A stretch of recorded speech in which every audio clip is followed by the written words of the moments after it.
Burnley 4-0 after North London rivals Arsenal's 3-1 victory at Leicester. In the Scottish League Cup final, St Johnstone got a 1-0 victory over Livingston to clinch the trophy. Defender Sean Rooney got the all-important goal at Hampden Park. From Sky News, I'm James Slower. Greatest Hits Radio. And now, the forerunner to Facebook, where your words tell 1,000 Instagrams. Use your phone for making that call. And get talking across the northeast, please. Because this is Night Owls with Alan Robson.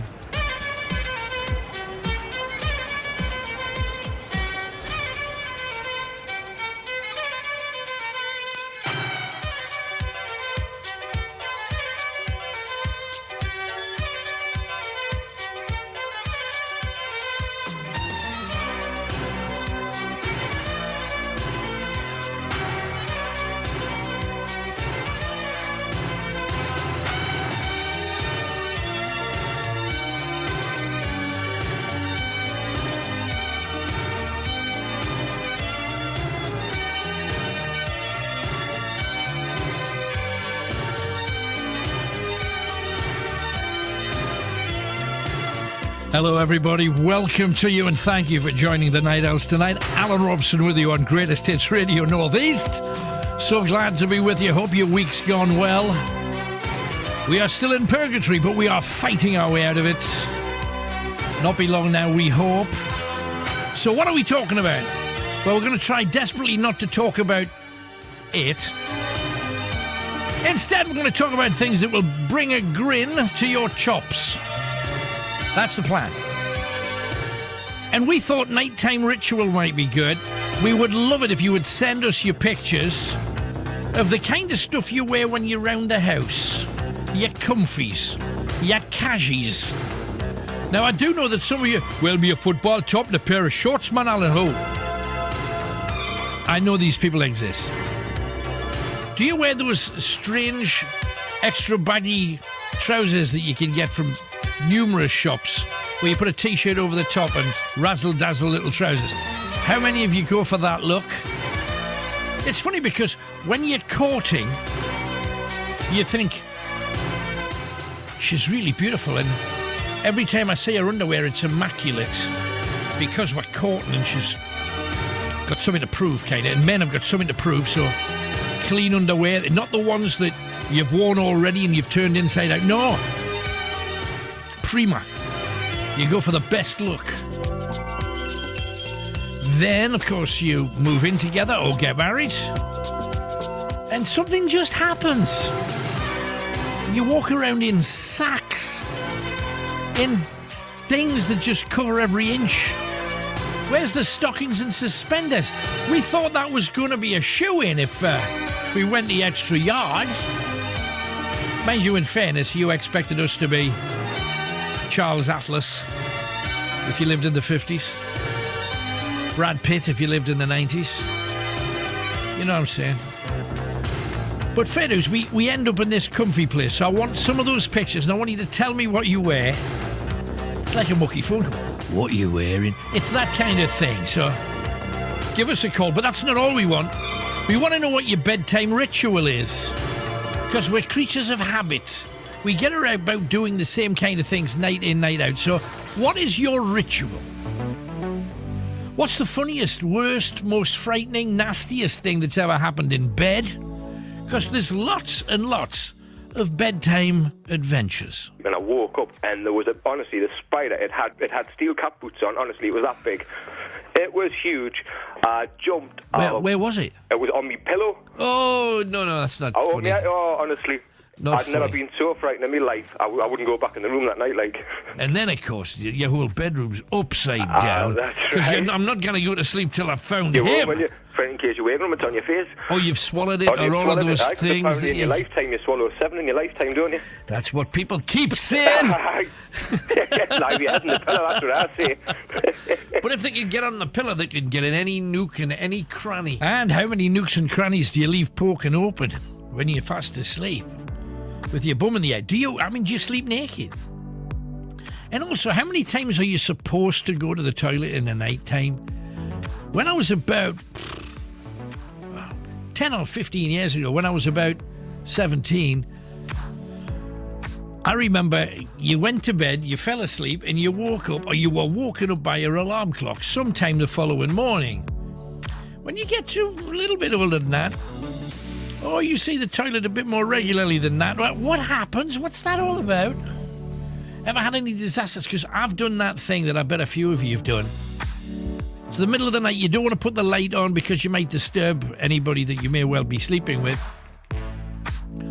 And you try and make it to the toilet, and you do that thing where you kick the skirting board or you kick the bottom of the door, and you end up rolling around on the floor, causing far more problems than you would have done if you'd have put the light on. You do that little sweary dance. That one. So we want all the worst, the best, the worst, weird things that have happened late at night in your house, and some of them are downright scary. As I got up, a spirit grabbed me up the wall and I screamed, and then I woke up in real life. I writ on Facebook, because I get things like this every now and again, so I said, can someone check on my other cousin? I'm pretty worried about her. And then I decided to check my bedroom CCTV in my house. Right. I'm going through slowly on the CCTV, and I couldn't, it was just crazy what I saw. There's like two things, like they're not orbs at the door, they fly. Two things fly. Right. And then over in the right corner of the bedroom, you see something like movement, and then something fly from one end of the room to the other. And then about a minute later, no lie, you see something rise. It's either from the bed, but it's right near my body. And it comes out my body, and if you slow the footage down to the end, when it rises from my body, you see two faces, not one but two. Whoa. Yeah. Attacked in a dream, or was it a spirit? Who knows? So what other things do you get up to late at night? I don't know, I fell out in bed about something, I can't remember. And I started crying, and I don't know what it was. It really hurt my feelings. And I came downstairs and I was crying like mad, and he didn't follow us down. Oh. And I thought, you... Fighting behaviour. I went from tears to anger. Right. And I thought, I bet he's asleep. And I went upstairs, and there he was, snoring his head off. And I just got a hold of the end of the bed, and I stood it on end. I never even felt it. It could have been a feather. I never even felt it. And he rolled out the other side, and he picked the pillow up, and he says, I'll kill you if you do that. And he's going to hit us with the pillow, he said. But he didn't, I mean. That's but good. He got such a shock. They always say you should never go to bed on an argument because it's always nastier in the morning, and I think that is true. And also, you can have a bit of fun late at night in bed. I want these kind of stories too. It's closer to a small octopus. Just they stick to things that you don't expect. So just don't expect everything to be as glamorous. Get like a pair of old tights and sorts and tie them up so they don't flop about so much. I wouldn't say that as soon as you meet him. But just have them handy, just in case. Yeah, describing what testicles do the older you get. It's not something that most people would bring up in polite conversation, but just happened to happen there. Other things we're talking about. Sad to hear Glenn Roeder has passed. Ex-Newcastle United player and manager. Love to his family. Very special young man. And also, relationships in lockdown. Even the strong ones are suffering now. What has been the case where you live, and what kind of things do you fall out over? Love to get into that. Also, why do we accept criminal acts from Saudi Arabia with the death of Khashoggi and the Emirates holding a girl hostage, kidnapping her in a foreign land? And why do we stay loyal to these countries? Myanmar, for example, shooting 3 demonstrators. Yet because we spend money with these people, we don't feel we should act. Should we act? What should we do? Surely we got to get that girl free, don't we? I also want to talk about women with moustaches. There's something I must mention to you as well. about one of our night owl ladies. Nicola is in need of some help. I will tell you more about that later on. Something really nasty and shocking's been happening. Tell you more about that a little bit later on. Newcastle Quayside and Northern Beaches crammed. Is this right or wrong? I can't blame people for wanting to get out there, but what's your view? Mike Baldwin, Johnny Briggs passing as well today. And social media abusers, keyboard scumbags. They must be found and prosecuted. They've got away with it for far too long. Also, the budget is coming up, where they will probably be getting our money to pay for the lockdown damage. And also, Anthony Hopkins, Hannibal Lecter actor.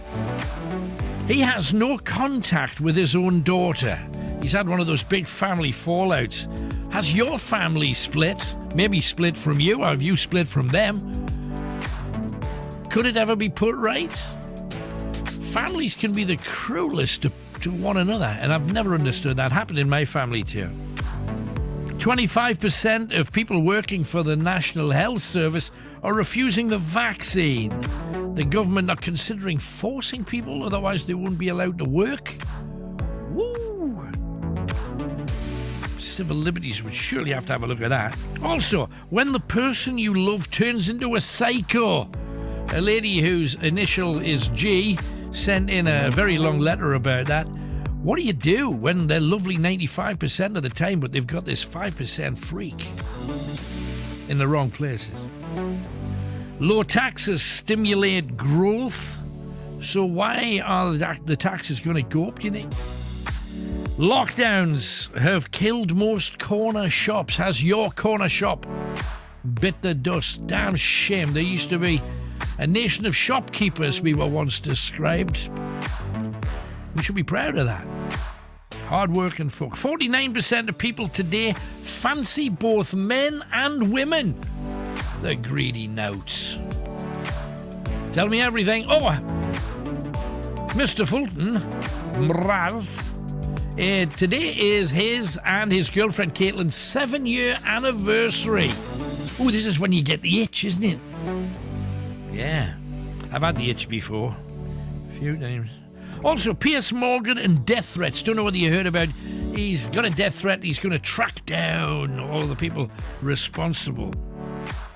I've had hundreds of death threats over the years. Not surprisingly. Should we track down the trolls? What do you think?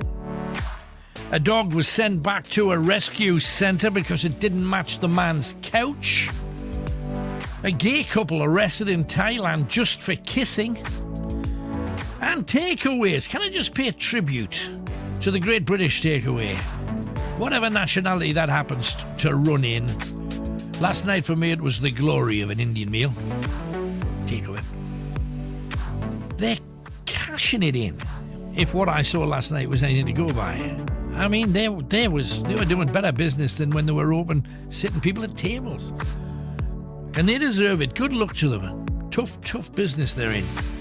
0191 488 3188. Lots to talk about. Stuff that goes on at night time or in your bed. The snake disappeared from my next door neighbour's house. Right. But she didn't think to tell her. So it took a couple of days and it came up under the floorboards and got into the bed. And my partner woke me up and he was like, "Don't panic, but there's a snake in the bed." And I was like, "What? What?" And I jumped up and there was there was a snake in the bed.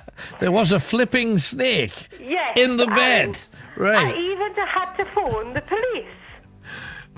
An 8-month-old baby in the cot beside us. Oh, blimey, that's right? dinner. So, obviously, when you think of a snake in Yeah. your bed, it could wrap around the neck or anything. Oh, so what's happened in your bed? Tell me your nighttime ritual. This is Alan Robson's Night Owls on Greatest Hits Radio Northeast. Let's do it. Alan Robson's Night Owls. The phone-in that gets you talking. Greatest Hits Radio. Okay, let's get some calls in. We are starting off in South Shields where we have Simone. Hello, Simone. Hi, Alan. You all right? I'm good, darling. Thank you for calling. What you got for us tonight? My Great Northern experience. Oh, brilliant, yeah. Well, for one, Alan, I wasn't happy because when I ran past you, you didn't high-five me. Oh, I was trying. I got as many as I could. I know. Well, I went to run down one side and then you went to the other side. Oh, Murphy's Law, isn't it? I know, but honestly, what an absolute brilliant day it was. You had a good time. That's the main thing. Even though I couldn't walk for 2 days after. That's the shock to your system, because the first time that I did it, and I hadn't trained very well, like most people tend not to, the very next morning I felt all right, and I thought, blimey, I've got away with this. And then it was about the middle of the day. I'd sat down for about probably had me dinner, 2 hours. Yeah. And then I tried to get up and it was like, oh. And then you've got to slosh on the liniment because you had a bit of sunburn as well. Oh, blimey. It's a carry-on. I done it with two of my good friends, Joanne and Kay. Uh-huh. And they were like, Simone, we won't leave you. So I gave my friend, Joanne, my phone. Right. So Joanne left us over the Tyne Bridge. She was away, so I had no phone. And then I literally only ran over the Tyne Bridge because I knew there was cameras there taking pictures. Right. And you I ran the rest of the way because I didn't train for it. Right. And then honestly, I got a white maid pool and I just wanted to quit and I didn't have a phone with it. Anyway, the rest of the way obviously got to the finishing line. Yeah. Friend Joanne and Kev were there. Oh, that's good. And I was so excited to see my friend Joanne because I knew she had my phone. Right. Because you're thinking, well, what? I was so excited to get over the finishing line. What could you have done if you didn't have your phone? You wouldn't be able to get home, probably. Well, I live in Shields anyway, so it wasn't far. All right. But I probably would have had to call an ambulance. To get us home. It feels like that because I remember when I finished, as I said, I've done it about, I think, 4 times, the Great North Run, and I've done the Sport Aid runs, if you remember. They came and gone. And the first time I did it, I just remember crossing the line and then you kind of driven down that place where you go and you get your packet of your stuff and whatever. And then I just remember lying on the grass, and it felt like I was only lying on the grass for about 5 minutes, but when I looked at my watch, I'd been there about 30 minutes. And I just trying to have a heart attack. I was coming down the Nuke, and there was people who had already finished the Great North Run. They had already been home and been changed. And the closing there was me still walking along.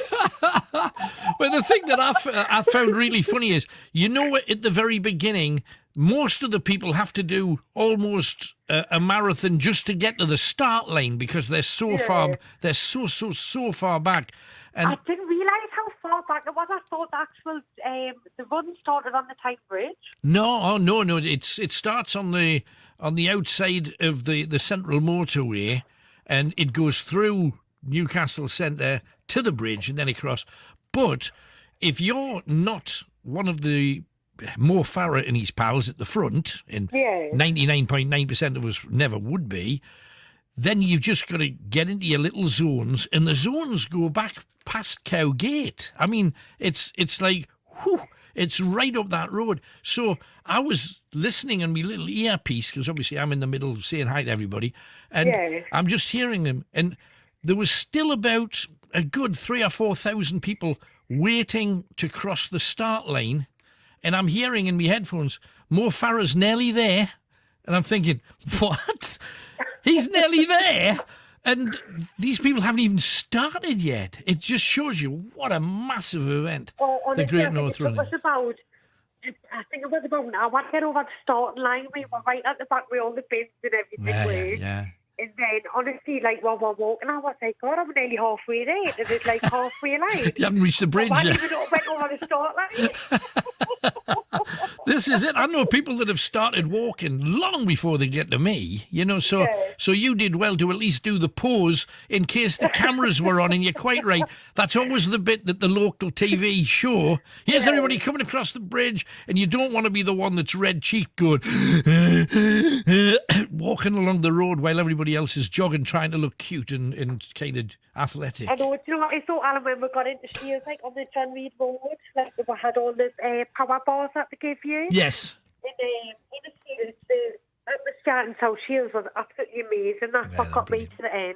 Right. No, I think it's the crowds along the way. They're the secret weapon of the event. Really, the people that do it are fabulous, obviously, because they're raising money like yourself. But the people that come out with their cupcakes and have some grapes, some jelly beans. There's all of this going on. Yeah, just to keep you going. Yeah, it's just lovely, and they cheer you on. Because I was going to wait for us with the John Reed Road with a bottle of Strongbow. Right. But she thought she'd missed us, but I hadn't even passed her, so she left. Yes, looking at the clock, surely she'll be here by now. Well, I didn't say I was 48 minutes. That's bad for a FaceTime. Right. Well, I just hope it's back soon. It's obviously not going to happen this year, but what a damn shame that it's had to stop at all, because what a run it was on, if you know what I mean. Brilliant event. Definitely. Brilliant. Hey, well, lovely talking to you, Simone. Thank you for coming. Thanks, Alan. Take care, love. Bye-bye. Alan, can I have a shout-out for my hubby? He's called Gav. He's a taxi driver, and he's worked his wheels out in this pandemic, making sure people had just what they needed. He's such a selfless man. We've listened to you for at least 30 years. We just wish you were on every night. Hey, so do I, but thank you very much. That's from Kerry Emma Dean and Gav on the taxis. Tell me your adventures, taxi lads and lasses. Truck drivers, they always have cool stories as well. Pick up your telephone, give me a bell as we head across to Wallsend. We got Baz there. Hiya, Baz.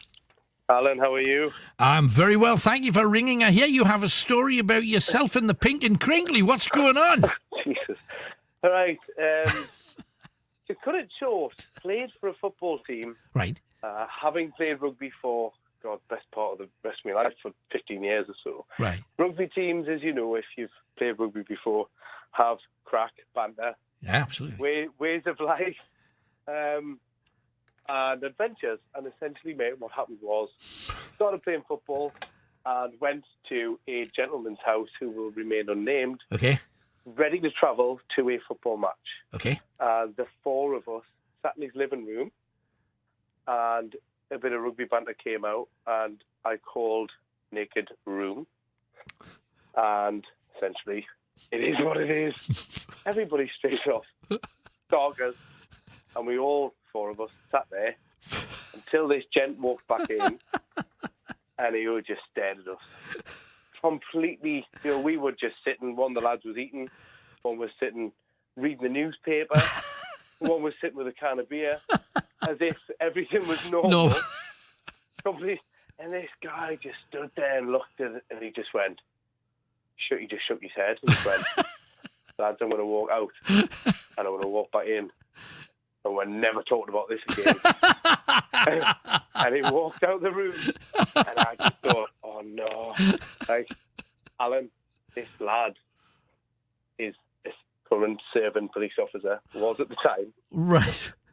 And had no relation to rugby at all. He didn't get it. Just didn't get it. Oh, right. Oh, hell. And it was like, oh no. Because if you play football, either rugby or football, because they're both football of a sort, if you play, you're in the showers, you're firing towels at each other's bits, and it's just it's a kind of madness in there.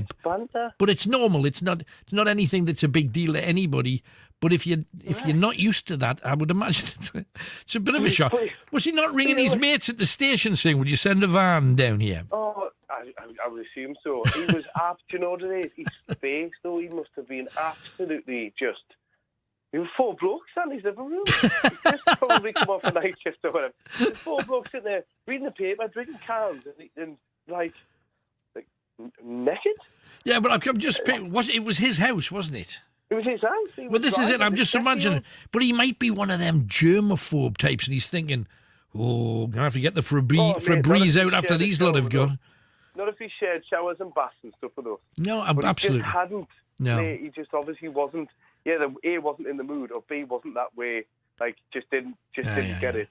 But mate, I tell you what, that he drove us to Sheffield that morning to play footy, and it was the most uncomfortable journey of the entire life. I'd imagine it'd be fairly quiet in that car. And it was just oh no. And to be fair, I've never called naked anything since. Like, it hasn't happened. Right. And to be fair, I've never ever. To be perfectly honest, I speak to still all of those lads, bar one, Right. Guess which one is not part of the group anymore? Yeah, I can imagine. But it's funny. I mean, you must have had that situation when somebody, and it's strange because when you're a kid, going in the showers with all the lads is that's what happens. You get used to it. It's not a big deal. You just get on with it. But I remember playing for a football team, and I was guesting because their goalkeeper was knackered, and they said, "Can you just slot in for one match?" And I said, "Happy to." So went to play for this team, and I knew about 3 of them from the vicinity where we lived, and afterwards you just go in the shower. But there was a new kid who just started playing for the team that week, and he'd been brilliant in training, and he'd played well on the pitch. But afterwards, he wouldn't get in the shower. You know, everybody was in there laughing and joking because we won and everything was cool. And he was the one that was having a discreet wash and getting his underpants on behind his towel and stuff. You know what I mean? You kind of around his waist. Yeah, you're doing that kind of wriggly thing. Yeah. Oh, you can't. I mean, I've seen some stuff in rugby before. I mean, we used to have these. I don't know if you remember. You had this huge communal bath. Oh, you've been in a few. And I remember going, and you know what it is? It might still be around. I'm sure it was maybe even Wrighton or Blade in one of those dark places over there. Yeah. And you had a big communal bath, but they had shower heads above them. All right. And I remember one guy sitting there, getting a wash under the shower head. Oh, it wasn't water that was on his head. Oh. It was one of the lads just behind him, giving them the full golden. And it's just, in rugby, it's dirty, it's horrible, it's crass, it's crude, but rugby lads just do it because they don't care. And it's funny. Yeah. But it ain't funny to some people. No. And you normally wind it in, and it just comes out when you're around the rugby lads. It's funny, though, because it's the rugby set, and I used to play for the school, didn't do anything beyond that, but I was fly half. And with the respect to the banter, it's completely different to football banter. If you've ever... completely? I can't explain it, but it's just It's more over the top, but the banter in football can get a bit really nasty, edgy, uncomfortable. But with rugby, it's daft, but it's fun. And it is a different thing. It's strange. You would think they'd be roughly the same, but they're not. You would, hence the fact they're called Naked Room. And I thought this was just coming from rugby to football fairly quickly. I just didn't think about it. I didn't think it was an issue, especially when the other lads just went with it and just dipped off and cracked on. Yeah. I did not expect this guy to come in, and I don't know whether he's listening. Obviously, this story is a one-off. Yeah. And the lads, if these lads are listening, I'm half expecting to get some text messages and some phone calls, and it's nothing. It's nothing. It's a secret. Right. But it's but it was one of the great unspoken things between you see. I think that's the thing that sets it apart. I mean, now though, it's these guys are all beautiful lads, but God, that is one of the stories that is just. That's cool. It doesn't leave you. There's a few of them like that from rugby, but brilliant. Hey, well, thank you for sharing, Baz. Great to have you with us, man. You're more than welcome. All the best. Thanks, man. Bye. Now, I remember. If you've ever seen any of the pantos that we've done over the years, I worked with a guy called Denny Ferguson, who's one of the funniest local. He played, but he's a talent. And one day, backstage, he walked into the ladies' dressing room, and there was the costume maker working away, repairing all the stuff, and loads of dancers and stuff. He just walked in stark naked. And when the woman looked up, "Oh, you're naked," she said. And then he looked down, he went, "I've been robbed," and just walked out again. Yeah, there were some people in there that didn't think that was over funny either, but I was on the floor. 0191 488 3188. Let's talk to Billy, who happens to be in Hettonley Hall. Hiya, Billy. Good evening, and good evening, everyone out there that's listening. They're all waving at you. What can we do for you, Bill? Well, first of all, thank you for giving us the opportunity to speak on your show. It's a brilliant show. Thank you. No problem. Thank you. We're just trying to raise awareness to our plight. So, unfortunately, I'm going to lower the tone ever so slightly and move away from the showers. Sure. A long story short, the nursery that my children attend has been proposed to be closed by the local council. Which one is it? It's Hettonley Hall Nursery School, which is rated outstanding from Ofsted. Right. Basically, the nursery's been running at a deficit. Right. On average, around about £11,000 a year. Right. Which equates to 2.5 children, i.e. 2.5 children short. Right. So we started our campaign in November when it was, sorry, I'm shaking, I've never been on the radio before. It's all right, we're basically trying to raise awareness. So what you're saying is they're going to close the place down because they're 2.5 people short? Yeah, well, year on year, what the local council is saying, that it keeps on adding to a deficit. Now, how nursery funding works across all the North East and all the country is they have a central funding formula. So each child is allocated a specific amount of money, and that is awarded to local authorities, and then they distribute it to all the maintained nurseries, private nurseries, if you like. Right. And unfortunately, our nursery, along with many other nurseries, as I'm sure you can imagine, kids come and go. Yeah, of course. It'll fluctuate. I would imagine one year they'll have 2.5 too many probably, but absolutely. Well, our nursery currently has 70 kids on its roll, which is with 3 kids short of full capacity at the minute. Right. So basically, what the council is saying is they want to close our nursery down, which is rated outstanding, and move it to a classroom attached to a new primary school. Right. So, and then for other kids, for the remainder of the places, they will have to find alternative places in other nurseries. Right. I think my main aim of the actual call is basically, I'm shocked that we have to have this conversation in the middle of COVID. Sure. We've got members of staff. It makes me emotional because it's, of all the timing to do this to people here in the North East, born and bred, working values, that Sunderland City Council choose to move forward. We had a. Is this done? I mean, have they said no? It's definitely closing. Are they having an inquiry? No. Well, where we're at now, so we've gone through an informal process, and that went for 4 weeks. Right. And by the council's own admission, we had 500 and something odd responses to that. Right. 94% negative, which is the largest Sunderland City Council have ever had, and that was by their own admission. Right. We've now moved into the formal stage. We had a meeting via Zoom with our local MP and the councillors that are leading the proposal.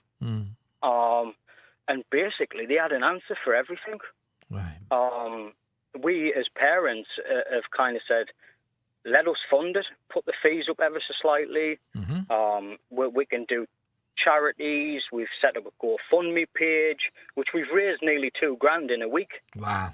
Right. And I think the thing that it gets to a lot of people, and I do apologise to your listeners because I know this is a fun show, is in a normal scenario, i.e. non-COVID, we'd be out there putting flyers, posters, campaigning. It's illegal. You're not allowed to do it. You can't do anything at the moment. Bag packs, you do all that kind of stuff. I understand what you're going to do. It's just, where do you go from this point? Because my reading of how councils and government in general works, they tell you something that scares the bejeebers out you, whatever it's about. And in this case, your school's going to close, your nursery school's going to close. And then they say, but we'll talk about it. And then they close it anyway. And everybody's gone through the dance. That seems to me, as an outsider looking in, as to what they do with an awful lot of things.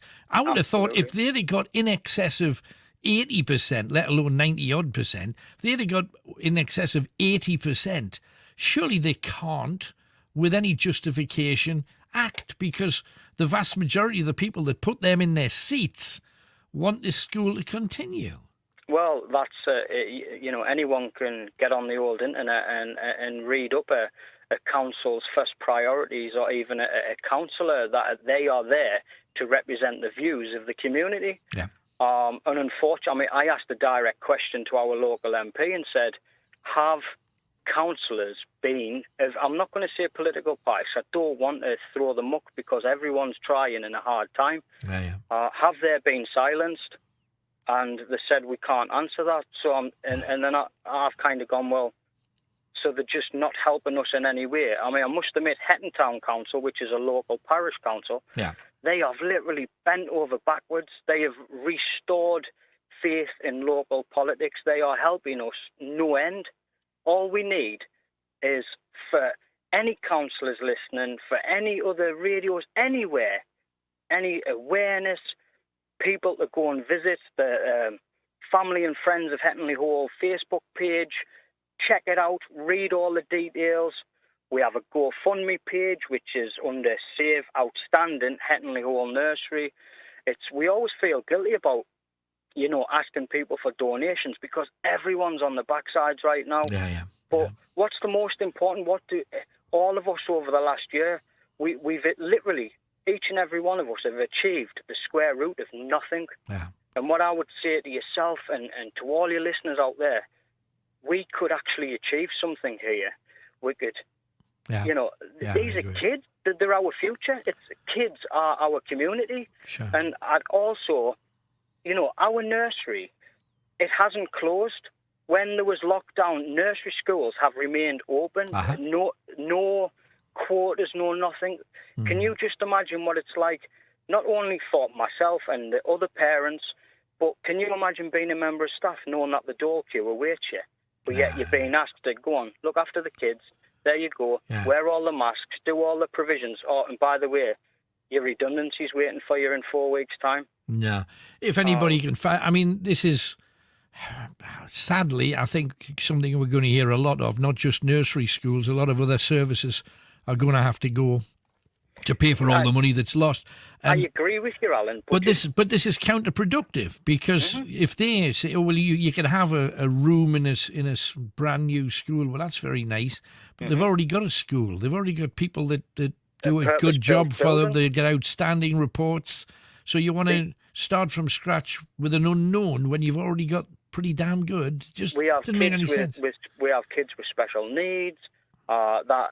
I can't remember. One of the girls had said, the parents had said to me, or mentioned, is it macaron? Like a hand sign language thing that the teacher's there, a specialist in it.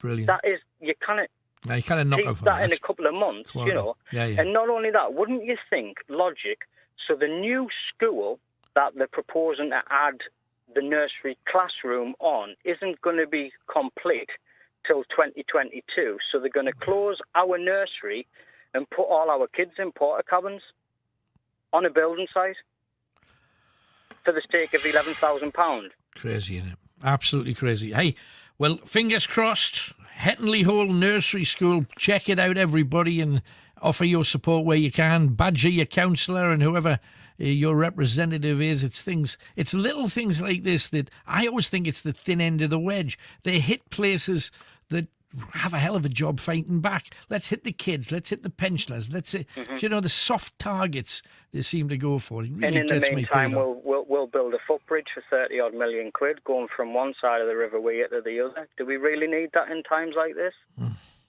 It begs a lot of questions. Lovely talking to you, though, Billy. Thanks, man. Thank you. Appreciate the time. Take it all away. No worries. We wish him well. Ruby. Hello, everybody. I've listened my whole life and finally made an account to talk in the chat and say hello. Hope Alan says hello. Hello, Ruby. Don't take your love to town. Anyway, let's have a bit of music. But first, let's talk to a star, for it's Night Owls where the stars come out at night.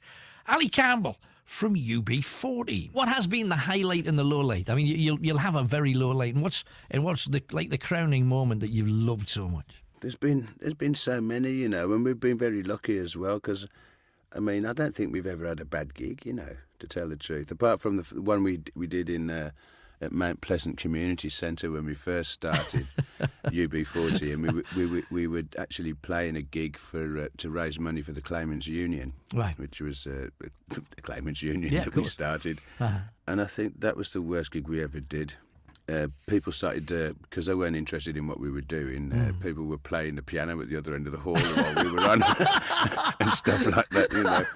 But that only ever happened once, you know. Yeah. And since then, we've been very lucky, and we've had really great audiences, you know. I mean, you know, ranging from every type of audience you can think of, you know, to playing at Live 8 or doing, you know, the Bollywood Awards to 750 million people, you know, live.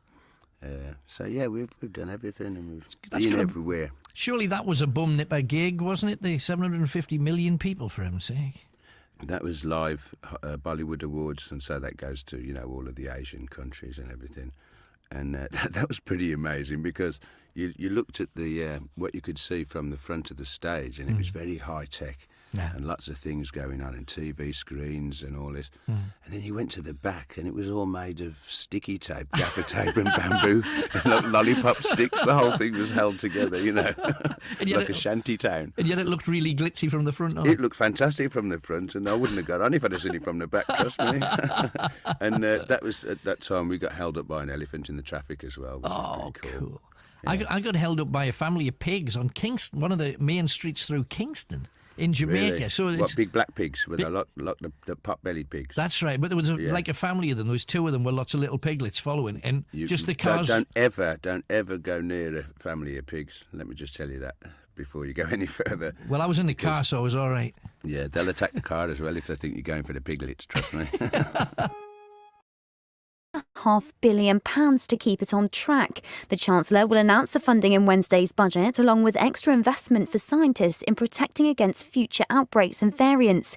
Rishi Sunak believes it's needed because the UK will be living with the virus for a long time. They are proving to be really effective, which is fantastic. But no vaccine is perfect. And in the same way that we live with flu, we will have to learn to live with coronavirus. That's something that I think doctors would agree with. More than 20 million people in the UK have now had their first vaccine dose. Boris Johnson says it's a huge national achievement, praising NHS staff, volunteers and armed forces who've helped with the rollout.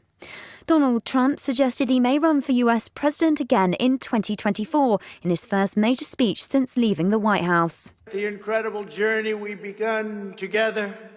We went through a journey like nobody else. There's never been a journey like it. There's never been a journey so successful. We began it together 4 years ago, and it is far from being over. Speaking to supporters at a conference in Florida, he attacked President Joe Biden and repeated his fraudulent claims that he won the 2020 election. He dismissed suggestions he may start a new political party, saying he's not interested in that. In sport, Liverpool have ended their 4-match losing run in the Premier League with a 2-0 win at bottom side Sheffield United. Manchester City have a 12-point cushion at the top after second-place Manchester United were held to a goalless draw by Chelsea. Tottenham thrashed Burnley 4-0, while Arsenal won 3-1 at Leicester. And St Johnstone beat Livingston 1-0 to win the Scottish League Cup for the first time. From Sky News, I'm Georgina Campbell. Thanks, Georgina. Alan Robson with you. The Night Owls, of course. Now, as you know, whenever anybody is in need, wherever, we try and reach out and help, as we hope we will have done for the Hettenley Hall Nursery School. However, let me just say that this young lady has not contacted me directly. Nicola, one of our Night Owl regulars who has saved many a life on our switchboard and is an all-round absolute star, had a horrific happening. Nicola had her home completely and totally destroyed by fire due to an electrical fault last week, and has subsequently discovered that the landlord didn't have the right kind of insurance, so therefore nothing is covered. All of her memories, everything that she owned, all of her clothes, all of her belongings, gone in this fire. And the thing that makes it even worse, her little soulmate and her best friend, Paddy the dog, died in the fire too. She's running a small business, or trying to, but that's closed because of the pandemic. Nobody knows when that's going to be allowed to open again. So there's nothing coming in for Nicola at all. And one of her friends, Adele, has sent me a GoFundMe page. And the GoFundMe page is Help Nicola Rebuild Her Home. And people have been very, very kind so far to help. If you would like to assist in any way, I think Tony's going to put it's on the screen now as we speak. I can't see the screen because I've got stuff written in front of it. Oh, there it is. Yeah. It's on the screen now as we say, Help Nicola Rebuild Her Home. Amazing what's happened so far. It's a long way from rebuilding a home. But if you can spare anything, and again, it's kind of like the Hettonley Hall Nursery School. There's a million causes out there who all demand our attention, and we would love to help them all. Nicola's is there for you if you can help in any shape or form, if you've got good memories. If she's helped you in the past, might be something you'd like to think about. Anyway, let us crack on. We're also looking tonight at bedtime rituals, that kind of thing. And one's just come in from Chris the Truck. He says, before bed, Alan, I always have a cup of tea. And a true story, I was in bed with the ex. I was lying on my stomach with my arms under my pillow. I was just dozing off when I woke up with a real start. I nearly jumped out of my skin because there was something on my shoulder. I let out, and this is a big butch bloke, he let out a little shouty scream to kind of thing, which woke her up. And naturally, she asked what was wrong. And I said, there's something on my shoulder. To which she burst out laughing and said, it's your tattoo, you stupid T-word. It had been on my arm for at least 6 years at that point. Chris, mind you, I've had a spider on the bed, crawling up and running at you. Oh, you don't want that. You get out that bed like a ballistic missile. Anyway, tell me your stories, the things that have happened in bed. We want to know. Let's get talking to people. Our next caller in is Paige, who is in Bladen. Hello, Paige. Hi. Hello, darling. What can we do for you tonight? I'm just ringing as I've got in contact just to let you all know that what I'm doing this year. Right. 2021, and I've set myself a huge target to raise £21,000 for the Children's Heart Unit at the Freeman Hospital in Newcastle. Right. We are on the second month, and I've raised over £10,000 already. Oh, blame you, halfway there. Yes, that's just about amazing. halfway there. How do you manage it, though? Because there's so many people that are losing their jobs and on furloughs and all this kind of stuff. How are you doing it? With an amazing community. I can't believe the amount of support that I've had from people taking part. Like, I set myself a little bit of a challenge. Well, I set these people in a challenge. I've set a challenge in February for 21 people to raise £21. Right. And each person, I think there ended up being about 35 people that took on the challenge, and they all raised well over what they were meant to. So people have been baking, people have been doing raffles. I've been doing a lot of baking, but it's just been so lovely to see such a community come when everybody's had like a difficult time, because it is a difficult time for so many people at the minute. Absolutely. But a community together, and I'm so glad now that we've got a bit of a green light to start arranging events. But it's all in memory of my cousin, who would have been turning 21 this year, but unfortunately she's not with us now. So. What happened? Tell us the story. So Nell was born in 2000, and unfortunately she lost her life in 2003. She was only 2 years, 7 months when she did die. Oh, my God. As a family, we're very, very good at keeping her memory alive, and each year we... So what was it that took her? She had a bad heart. All right. She had, I think, something called the Joe syndrome, but on New Year's Day in 2003, she sadly left us. But she was taken care of at the Children's Heart Unit, and they were absolutely amazing with her, and we could not really see trying to do with a family and a community is kind of raise enough money to kind of allow families not to have to go through what we did. I just can't imagine. Imagine how a family can face a child who hasn't started. You haven't started to live yet. Things have never been the same, but as I said, it's nice that we can keep our memory alive by doing things just to help local families go through, because I mean, it's awful, and but the fact, like the ward itself and all of the people that work on the ward, the nurses, the care staff, and doctors, they're absolutely fantastic. So yeah, it was where Red for Chuffy on Friday, and I managed to pull a few strings, and we had the Millennium Bridge lit up red. Hey, it was nice to see such an iconic landmark, which was kindly sponsored by my work. Revolutions, they kindly sponsored that to be done on Friday, so it was lovely. It was quite heartwarming to see so many people there taking pictures and uploading their selfies and hashtagging it. And I think we raised about £3,000 on Friday from doing it. So great. it was really good. Labour of love for you, obviously. Yes. Yeah. No, it's one of those things that community, if you've got the right community, and unfortunately there's a few people that live in absolutely the wrong community, but if you live in the right community, you've got good people around you, that's the equivalent of having an angel on your shoulder. You're really blessed. People have played it on Monday and have been absolutely fantastic. And beyond, it hasn't just been really, it's been friends and family that I haven't spoken to for so long getting involved with it. Yeah. We've had Lloyd's, the Lloyd's Bank all over the northeast getting involved with it as well on Friday. So Morrison's at Bladen, them as well. They've been brilliant. Yeah. Really, really good. It's the kind of glue, though, that makes a community worth living in, you know, all of this stuff. Right, well, good luck. What can people do? Can people go anywhere and see? Can they follow you? Can they help you? Yes. My Facebook is constantly going. I am having a week off this week because it has been pretty full on for the past 8 weeks, but I've constantly got things being baked, made. I've got constant raffles and stuff going. So, So where do they look, though, for those people that aren't in the circle yet? I'll pop my link on the Facebook page. Okay, I've got it's like a Virgin Money Giving page, and that'll keep people updated with all the events and stuff we've got going on throughout the year. Because obviously we've just been given the green light that things could be going back to normal, and we may be able to start having some. Because I am planning on, I want to have a festival by the end of the year. I hope so. Yeah. Brilliant. Hey, good stuff.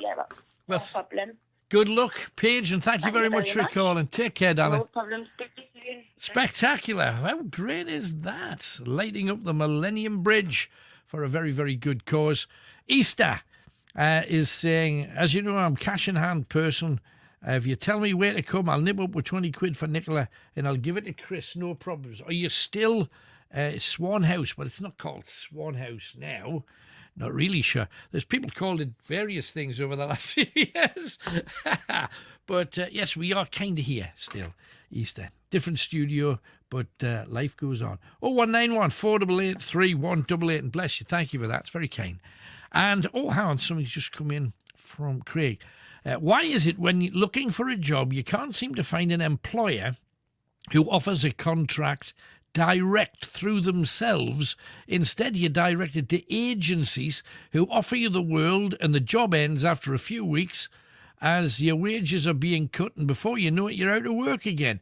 Why is the system designed to screw good people over?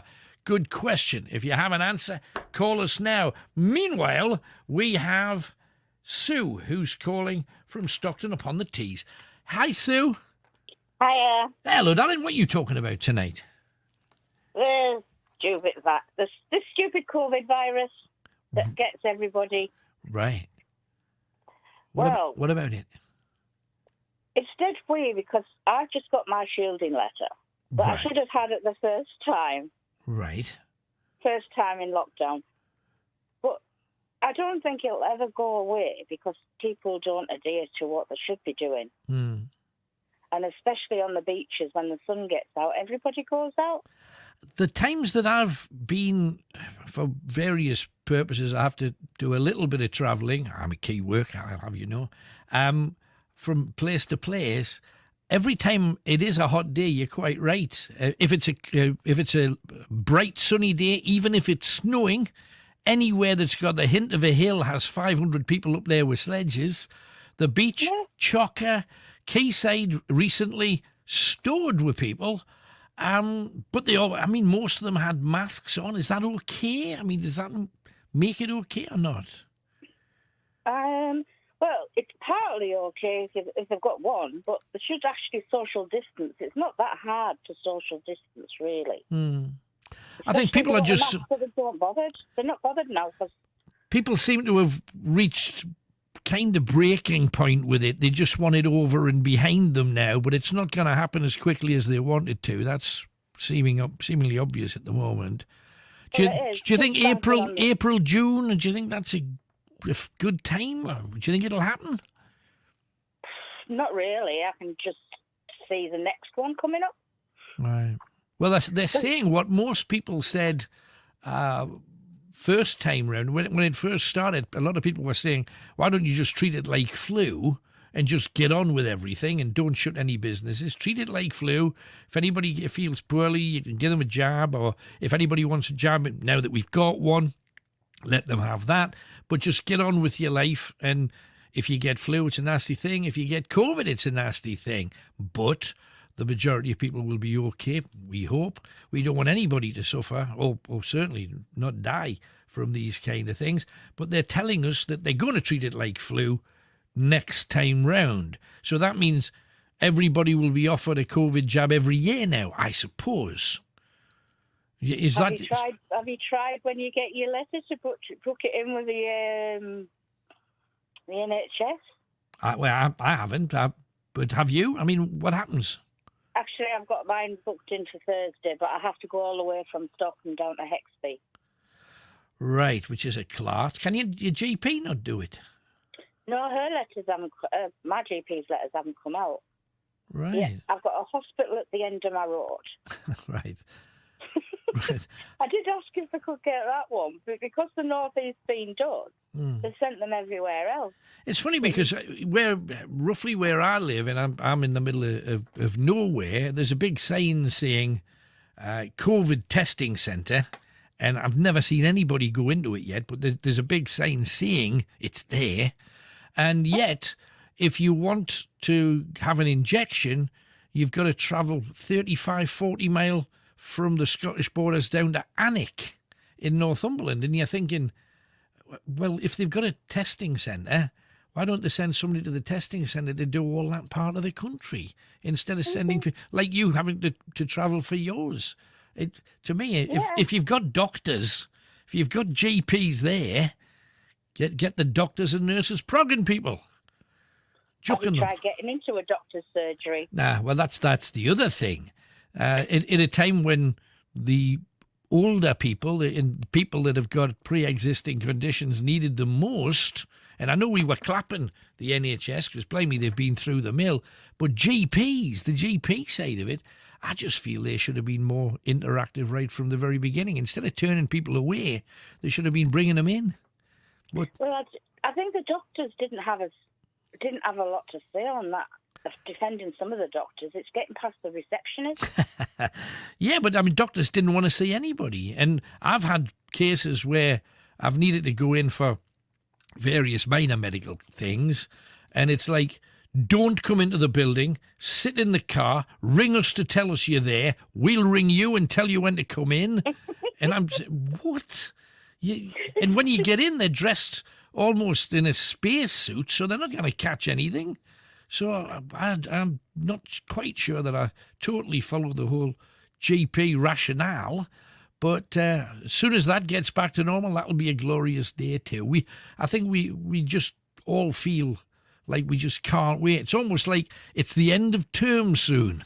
And we you know that feeling you used to get when you think, I'm off for 6 weeks! Yeah! It's going to be one of those kind of moments when suddenly you can actually go out and be human again. I know, but will we ever be human again? I hope so. I would hate to think we were stuck with this kind of living in a... I think if they'd have done it right in the very first time, we wouldn't have all this rubbish. But the thing is, you see, the lockdown in some parts of Britain now, you've got areas that have gone up 67% in a week. And they're going up, and it's lockdown. So lockdown's not the answer that everybody's been looking for, you know. No, but it's never been since the first time being in a proper lockdown, has it? Because the borders have never been closed. Right. People have still gone on holiday. They've still come back. No offence to people who like going on holidays, but if you go on holiday and there's a lockdown, you shouldn't be allowed out or shouldn't be allowed back in. Right. I don't know how people have been going on holiday. I truly don't, because they have been closing airports, and some countries have been saying you can't get in here unless you get your COVID passport. I'm not even sure they exist yet in Britain, but No, they're not yet. no, I think they're coming though. I do think that's going to be one of the steps that people will have to take before they're allowed on a plane. But I want to be optimistic about it. I want to think we're going to get there and it'll be soon and we can rejoice. Well, that's what I'm hoping, because my cousin lives down in Driffield, and I live in Stockton, and I can't go and see her. Mm-hmm. And I missed, God bless him, a father's funeral. Right. A couple of weeks ago. I'm sorry. I'm sorry. Because of, like, lockdown and that, and Yeah. it's like when we're together, we're sort of always going on holiday, and just it's like my left arm's gone somewhere. No, I think there's a lot of people feel that way. Sue, thank you very much for coming on anyway. Lovely to hear from you. Stay well. We'll get there. I'll try. Thank you, darling. All the very best. Let's talk to a star that comes out at night, Natalie Imbruglia. Let's ask her a question. Oh, nothing's had me writhing around, but I have broken both my wrists at different Whoa. times. One was roller skating and the other one was, I can't remember. I want to find out whether or not you've ever seen a ghost or had a strange, spooky experience of any kind. No, I haven't. That's a very short conversation. You know what? I was really thinking hard then to see if I had. I've done a Right. séance before. Yeah, do you get anything? Yeah. What happened?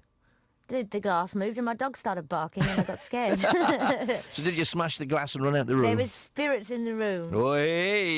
Yeah. So is it something that you'd like to go Not looking that for? I recommend people do that, because I think you've got to be really careful when you're playing around with things like that. I don't No, recommend people doing séance. Absolutely.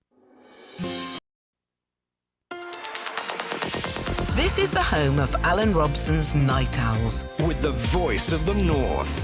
Greatest Hits Radio. Now, you know, we always give you the chance to win a little something, and we got Night Owl mugs and a little glamorous bit of jewellery courtesy of Sue. If you would like to win them, all you have to do is work out tonight's greatest hit links. I'm going to give you 4 clues that will give you the name of 4 songs. You've got to tell me what links the songs together. Okay, there is one particular link and you have to find it if you are geet clever as oot. Right, here we go. First clue. Now remember, the answer to each clue is the name of a song. First clue. Patti Smith had a hit that tells us there's more to life than daylight. Okay? The answer is the name of a Patti Smith hit.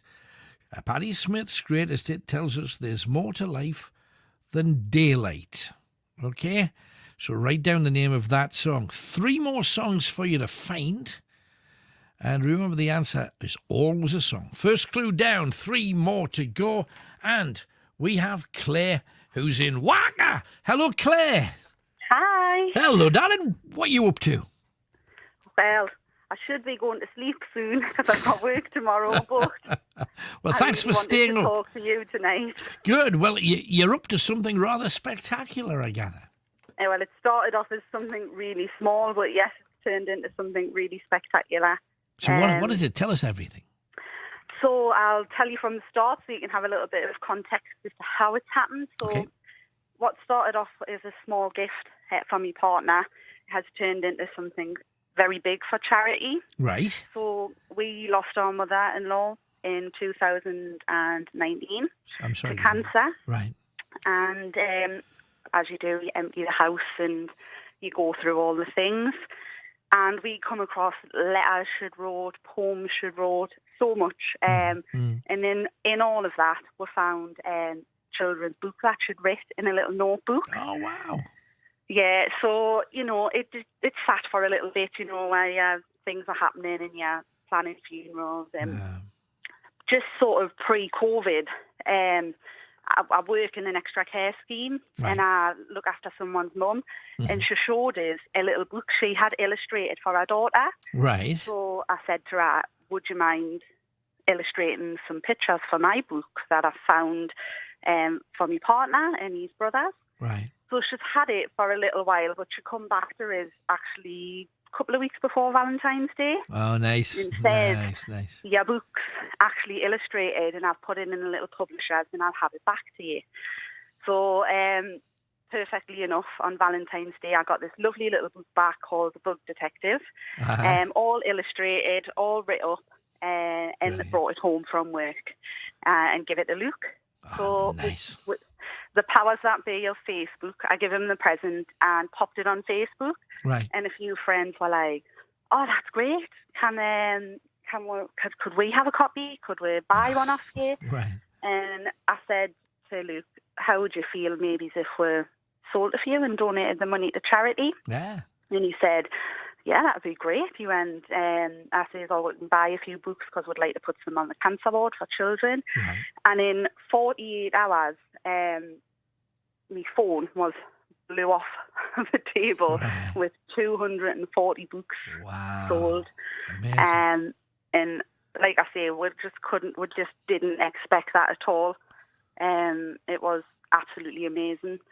We're now up to 330 books sold, and it's just been shy of 2 weeks. That's tremendous. Hey, well done. Congratulations. I mean, are you self-funding this? Is it all of is the money you get for the books paying for the more books and then you sell them and so it goes? So we all the profits will go to cancer research, and we only take the cost of what it costs for the book to be printed, and that's it. But up to now, we're up to £770 in profit for charity. That's great. We've donated to schools. People have been really kind, and said, "I want to buy 10 books. Can you donate them to a school?" I had somebody buy books and ask us to find a women's refuge for the kids.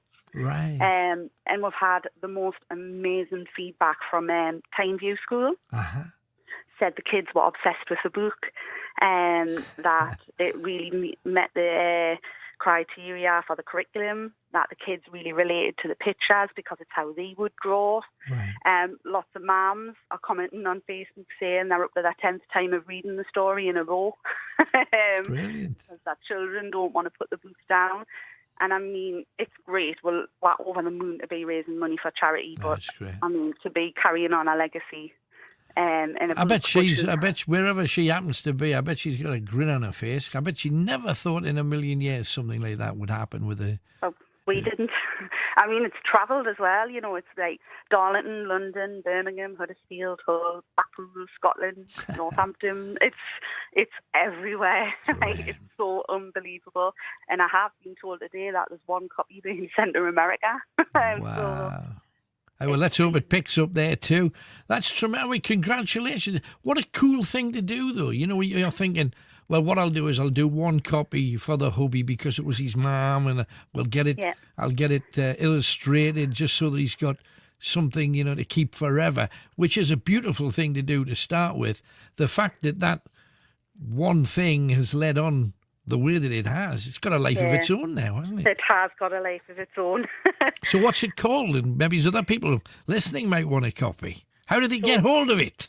Yeah, it's called The Bug Detective, and we actually have a Facebook page now because everyone was contacting us through mine. Right. And the Facebook page is also called The Bug Detective. Right. What I would say is if anyone does contact, please know that I'm a key worker, so I don't answer straight away. It's just because I'm working. Gotcha. Right. But yeah, it's like I say, I've started, and now that I've started, we're like at the point where we're like, 770, wouldn't it be nice to hit 1,000? Yeah, but you do know when you get to 1,000, it would be great to get to 1,200 and then 1,500. I That's know. where it's going. It could go forever, but it's a fantastic cause. It is, and I'm absolutely. pretty sure somebody everywhere has lost someone or has somebody who's fighting cancer. For sure. For sure. It's just, like I say, it is a wonderful cause. It's a beautiful thing to do. Thank you for coming on and tell us about it. Thank you, Claire. No worries. Bye. Cheers, darling. Bye-bye. How nice is that? It's the Bug Detective. That's what you're going to go looking for. And why not? What a nice thing to do, though. See, there's good things going on out there in the dark. However, we've been talking about strange things that happen at home. We want some more of them, too. And Mark wants me to read this out. Let me just do it for him. After the announcement on Monday about the road out of lockdown and hopefully June being the date everything's back to normal, I've decided to get my weight and BMI down, cutting down on takeaways, eating healthier, replacing cereal with smoothies of a morning, and getting to walks in per day. So I've got a baseline to start with for drinking alcohol again. Yeah, and will we be able to do that anytime soon? We'd love to think so. Anyway, let's crack on. Jordan is next in Ashington. Hi, Jordan. Hi, Alan. Hello, mate. How was you, mate? I'm all right. I hope you're well. Yeah, I'm fine, mate. Good lad. So what you want to talk about tonight then, Jordan? Just like lockdown, basically, just like how I've been like just sitting in the house for 7 months, just finding nothing to do and that. And right. Are you getting out at all? Yeah. Right. So, I mean, just sitting about's not good for... Let's face it, 90% of the population have been watching too much telly, eating too much food. Their bum cheeks just getting wider and wider and wider. I play like video games, like Call of Duty and that. So doesn't make your backside any smaller, though, does it? That's the thing. No, it doesn't. No. But I'm into all the, like the new monkey stuff and that. All right. I'm into all of that kind of stuff, and I've been playing that and that. Right. Yeah, just you do what you can to keep yourself occupied, but there's still more hours in the day than we actually use these days, which is weird. I like watching your shows and that, like every Sunday and that. Yeah. I watch them every Sunday. Good lad. Thank you very much for doing that. Appreciate it. Yeah. Anything else while you're on then? No, not really. That's all right. Hey, stay well. Try and get out and get a bit of exercise from time to time. It's a nightmare. I hate exercising, but I'm doing it too. So keep yourself safe, Alan. In the same boat. Bless you. Will do, mate. Thank you very much. Jordan there in Ashington. I once looked over Jordan and what did I see? Coming for to carry me home? 0191 488 3188. Where are we going next? I sense it is Durham City, where there is Jade, and Jade's doing something pretty spectacular. We've got a lot of great people doing cool things. Hi, Jade. Hiya.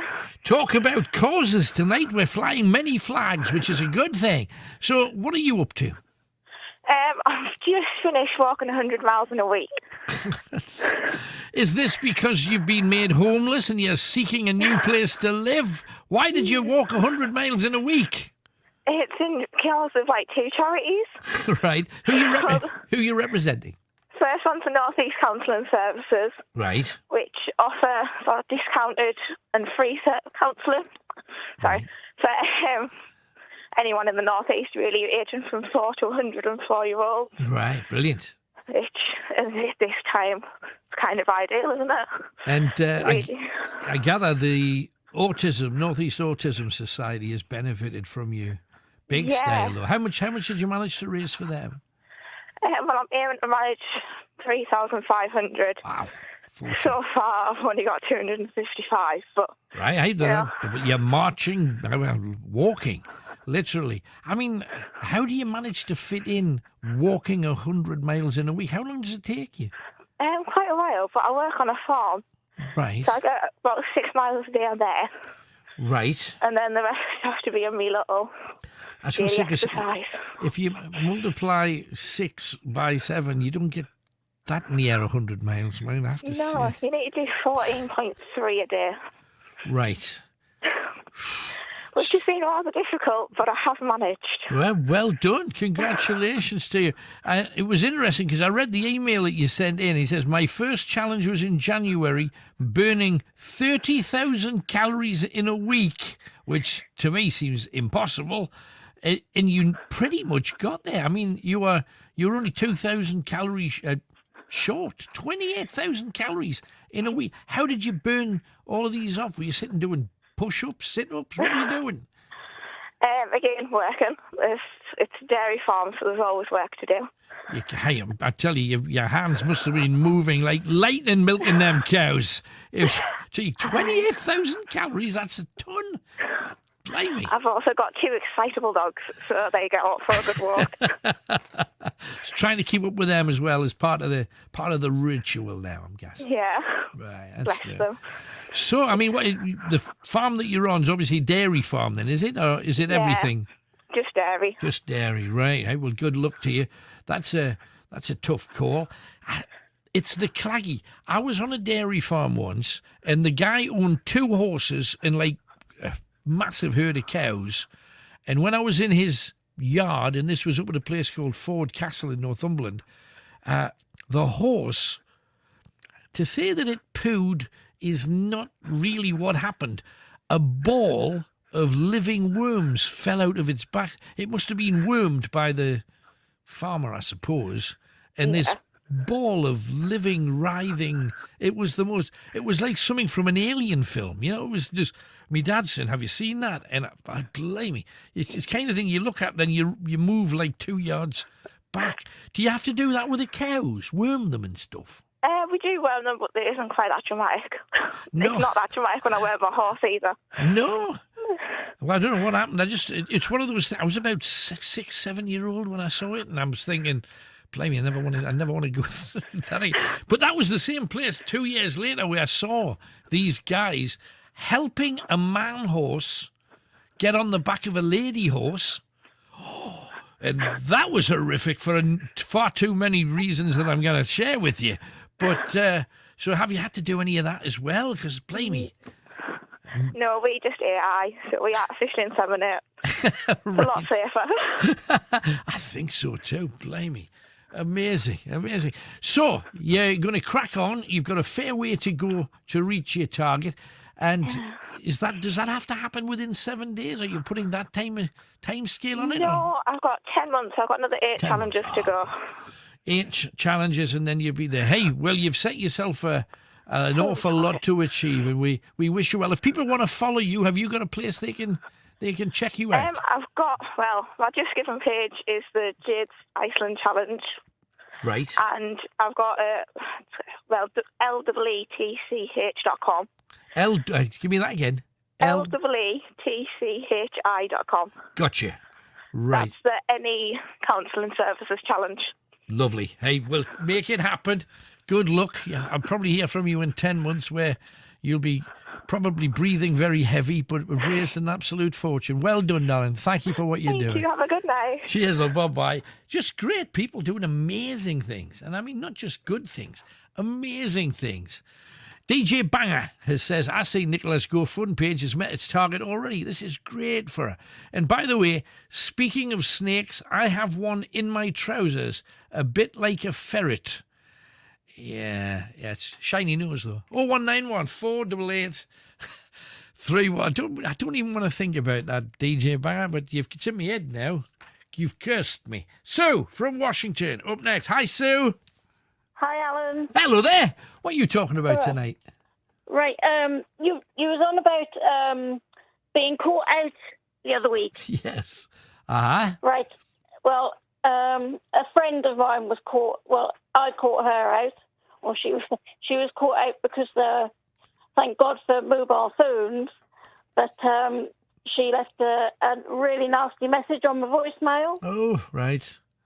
So she got caught out there, and I never ever spoke to her again. Yeah. And also, when I was younger, my cousin got caught out with her hands in my granddad's pockets, pinching money out of his wallet.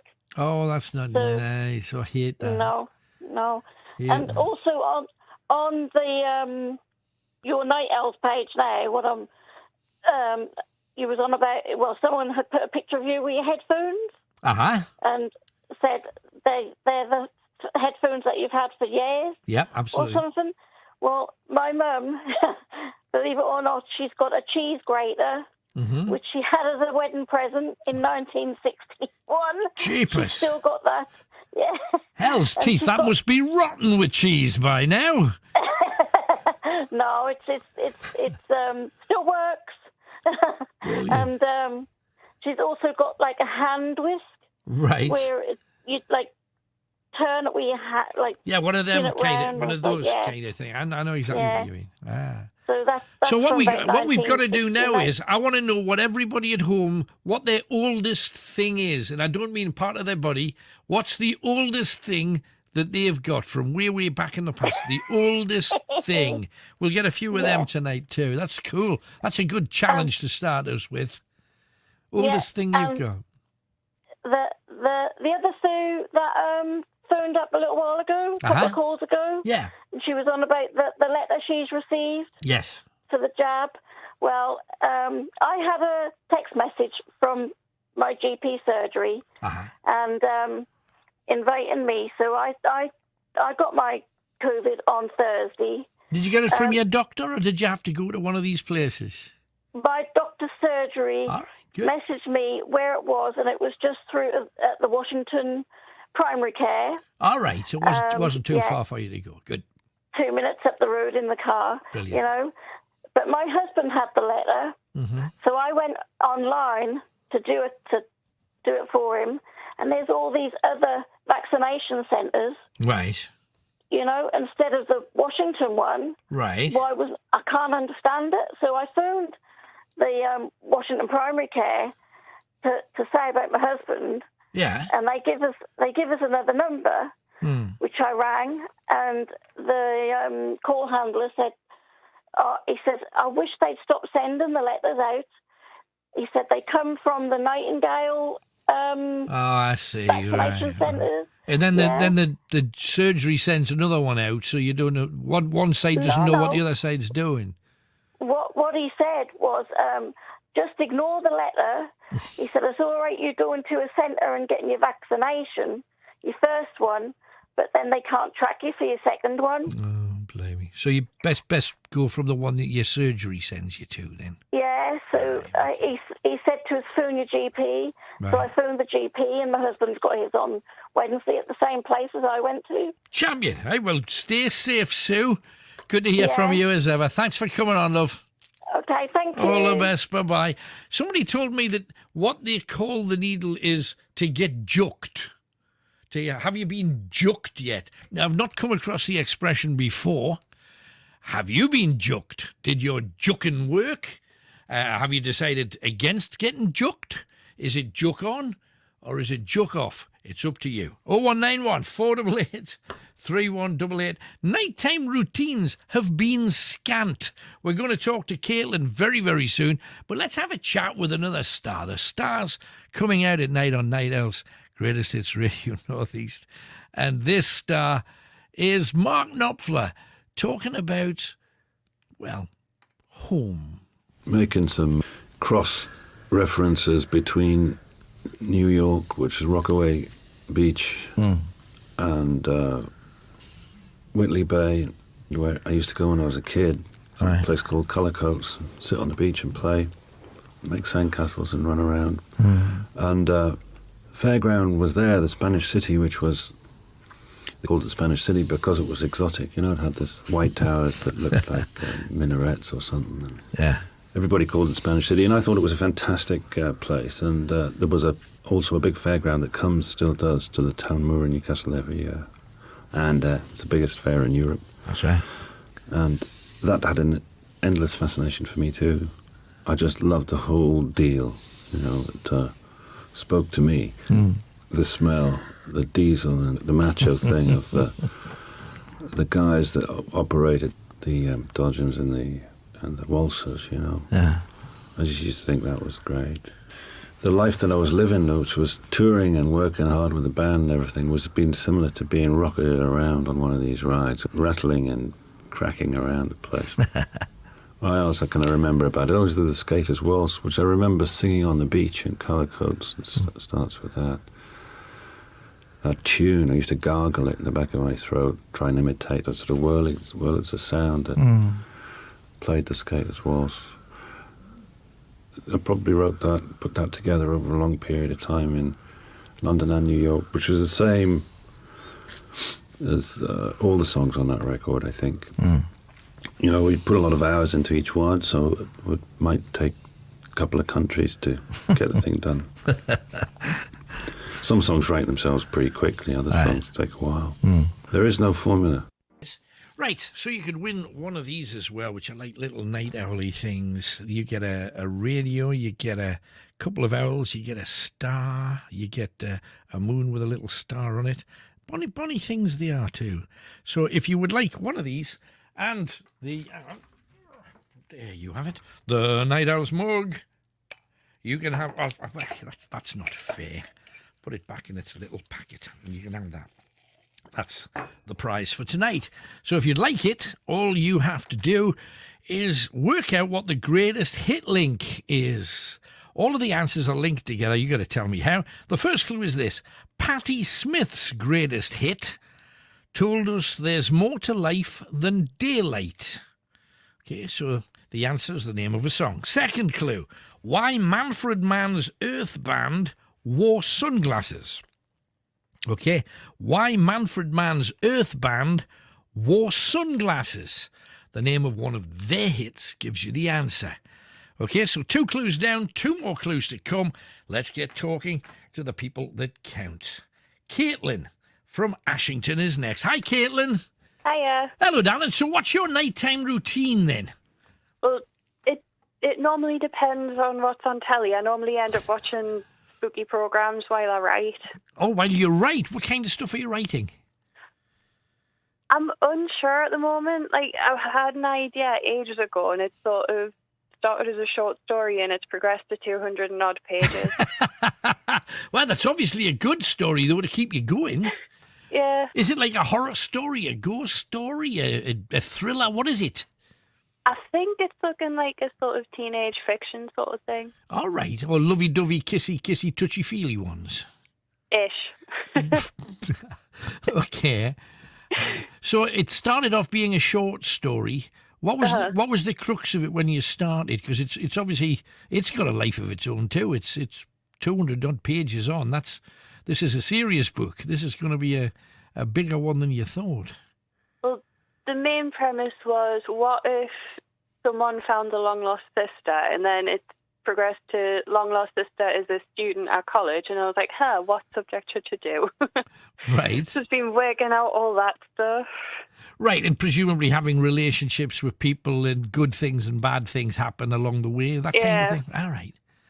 No, it sounds good. I mean, you're writing about something you know about, so it'll be believable, and that's the whole point. A lot of people write things. I'm going to write about space, which of course, no, I've never been there, don't know anything about it, but I'm going to write about it. It's always best if you write about things you know, footsteps you've already followed, if you know what I mean. Yeah, speaking of space, my mum's been listening to the radio a lot, and I'm sure that there was a job that came up for like astronauts needed in the UK, and my mum was like, "You've got to write stuff on Disney Plus. You should go up to space." So I was like, I could barely make it through the training scenes without feeling queasy. Right. Do you really think I'm going to be good with training? Well, I mean, there are opportunities for people for the whole Mars thing. You know, they're looking for people of all ages and all physical capabilities to go and start off like a new base on Mars. So there's always that. Is it something you'd want to do? No, well, the next picture came out and went, Caitlin, you've been playing those virtual train driving games on your PlayStation. There's train drivers wanted. Now I went, at least I'm on the same planet today. Because I always remember there was a film, and it was a good kids film, but it was a good kids film called The Last. This is ancient minds, probably about 20-year-old, 30-year-old maybe. It's called The Last Starfighter, and it was about this kid who was really good at the old school computer games, you know, when it was all Space Invaders and all that kind of stuff came out right at the very beginning. And he was really fast, and he had like extra fast thumbs, and he was amazing. And because of that, a real alien appeared to say, "We need you to help us save the cosmos." Took him up, and because of his fast thumbs, he was an amazing pilot of a spacecraft, and he saved the world and the universe. And it was obviously totally balderdash, but it was but it was entertaining balderdash. And you never know, it might come to the point where all of these people that can play cool computer games ends up saving the planet. You never know. Could be down to people like you. Hopefully. Oh, and your mother's probably listening going, heaven help us. But no, it's true. You never know. You can never tell. So your nighttime routine, you watch a bit of telly. That's all happening, a spooky something. And you're writing about the university and everything. You're doing all of that. But what's the routine? Are you in your sloppies?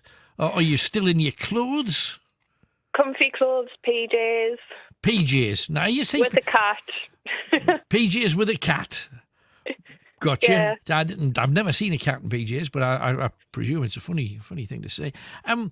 So the idea is, what time are the PJs? Because you see, because so many people are off and they don't have to go to college, they don't have to go to work, a lot of people, it's like, I got up this morning and I'm still wearing what I had on this morning. I've just put my dressing gown on when it got cold in the middle of the day. And now I'm going to bed again wearing roughly what I started the day with. Is that how it is? Or do you actually get dressed? It depends on if I've been out, like if I need to go shopping or anything. Right. Obviously, I get dressed in going out clothes. No, of course. Mind you, on saying that, there are some that's still going, I'll just put my coat on top of my pyjamas and head off into Tesco. There's still those kind of people kicking out there. And in a way, you can't blame them. Who are you showing off to? You got a mask on anyway. You can probably get away with it now more than ever. But cool stuff. Thank you very much for sharing your late night routine. What's the funniest, weirdest, strangest thing that's ever happened to you in bed then? Well, recently, one of the cats has decided that at stupid o'clock in the morning, she likes getting snuggles under the quilt. Right. So the other week, I got pestered at 2 o'clock. I was like, what on earth are you doing, cat? And she wouldn't settle until I lifted the quilt up and she lay on the pillow. Snuggled in and everything. The thing that I always worry, because when I had cat, I used to have 4 cats at one point in my life, which was madness, mind you. Because you know how a cat always has a crazy 5 minutes every now and then? Yes. What? Where's they're everywhere. And the whole idea of 4 cats, if you fall asleep, sometimes I was the warmest thing in the room, which meant a cat will be with you, on you, around you, snuggling in the S shape kind of thing. Yes. And one of the nastiest awakenings that I ever had, and I must admit it was my fault. The cats were all around me, but there was one not on the pillow, actually above the pillow. You know, the pillow had moved forward and there was like a comfy nest thing going on just behind the pillow. And the pillow was quite a flat one. It wasn't one of these super fluffy things. I was not that posh. And I remember waking up and I was aware that there were cats kind of lower down because I couldn't move my legs. You know, there was one behind me knee and one in front of me shin. So there was no way I couldn't even turn flat. So I found myself leaning up. And when I opened my eyes, my nose was literally touching the cat's flap. You know, at the back. Oh, God. Tail up, and you kind of go, oh, duh! And it actually touched me nose. And I found myself having to get up and get some soap and just across the nose just to try and get any like cat bum shrapnel off your nose. Not. What's your cat called anyway? Well, we've got 2. They're sort of identical twins, but there's little differences about them. So we've got Thor and Scarlet. Who's the first one? Thor. Thor, like the superhero. Thor. Right. Right. Brilliant. Hey, well, enjoy your cat. And I nearly said something else that I shouldn't. Right. Enjoy your cat. And thank you very much for sharing your nighttime routine. You're the first one to do it. And I'm glad that somebody bothered, because it was one of those things you fire off at the front of the show and you think, oh, I'll get a lot of calls from, and I got none at all. So thank you very much indeed. Made it worthwhile. It's all right. Thanks for calling. Take care. Bye-bye. Nighttime routines. The thing that I find funny is everybody wears, like, different stuff. And if somebody knocks on your door and you're wearing some of this stuff, it's a real mistake. Real mistake. Once I was naked, I just put it like a dressing gown on because it was early in the morning. And the guy says, I got a parcel for you. And you pick up the parcel in the front of you're holding the parcel, so you cannot watch, and the came open and everything was swaying like the clangor of Big Ben. 019, well, I wish. 0191 488 3188. Elaine and Dave the Rave in Sunderland. Hello, you two. Hello there, how are you? I'm very well. Good to hear from the pair of you. So what's up? What's happening? Yeah, I'm good, mate. Thank you very much for asking. So what's happening in your world then? We're singing We Have Heaven, me and Dave McCullen and that, so we're around the world. Yeah, we've got a new song out. Right. And it's called Rave Heaven. Right. And it's been produced by, we have to thank Chris Linden, who's produced it for us in Newcastle. Right. We're going to make an album. But this song is out on the 7th of... Well, it's out at 7 o'clock next Saturday. Right. So in all the stores, 7 o'clock next Saturday. Now, we've had hundreds of thousands of views of our videos locally in Sunderland in the last 3 weeks since it all took off. Right. We've been in the Sunderland Echo and the Evening Chronicle. We've been on the Sunderland Echo's news desk. The speaker fell on Dave the Rave's head by accident and it made him famous. But before that, we was like getting hundreds of thousands of views off of our very first video. Yeah. And it was like so amazing. Like we had no idea that was going to happen. It just took off, and everyone's like, like people in their cars wanting a copy of the CD and everything. And it just really took off. And we've been on your radio before, both of us. Absolutely. Of course you have. I was on Belinda Carlisle's Stars in Her Eyes. So I was singing. I was on your radio 2 years ago after Stars in Her Eyes. And Dave the Rave's a legend anyway. So, hey, he's a legend. How do people get hold of it then? Where can we see it? Yeah, Where is it? It's going at 7 o'clock this Saturday in 6 days' time. It's going to be in all the stores, the iTunes, the Amazon, the Apple. It's going to be Spotify. It's going everywhere. Right. It's getting released at 7 o'clock next Saturday. Brilliant. Is the release date. And then we're going to also record. I've written a song called "We're Going to Kick Down the Lockdown, Make It a Knockdown." That's going to be the next song. And I've written an NHS song, like song relevant, a whole album to the lockdown. But we're going to do more rave music and a rave album.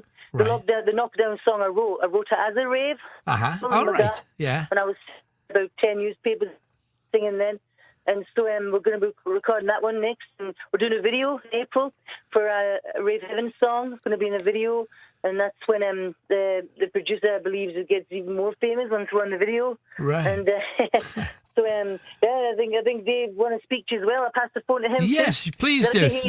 Good talking to you, Elaine. Thanks. Hello, Dave. How are you? I'm all right. I spoke to you before. Yeah. Me and Dave McCullen, it's around the world. It's the Way of Heaven and all that. Yeah, it sounds good. So how did you put the song together, or did Elaine write it? Mixed it down and mixed it. Elaine write it for us and Dave McCullen write it up for us. Because the both of us are the original one, me and Dave McCullen singing that.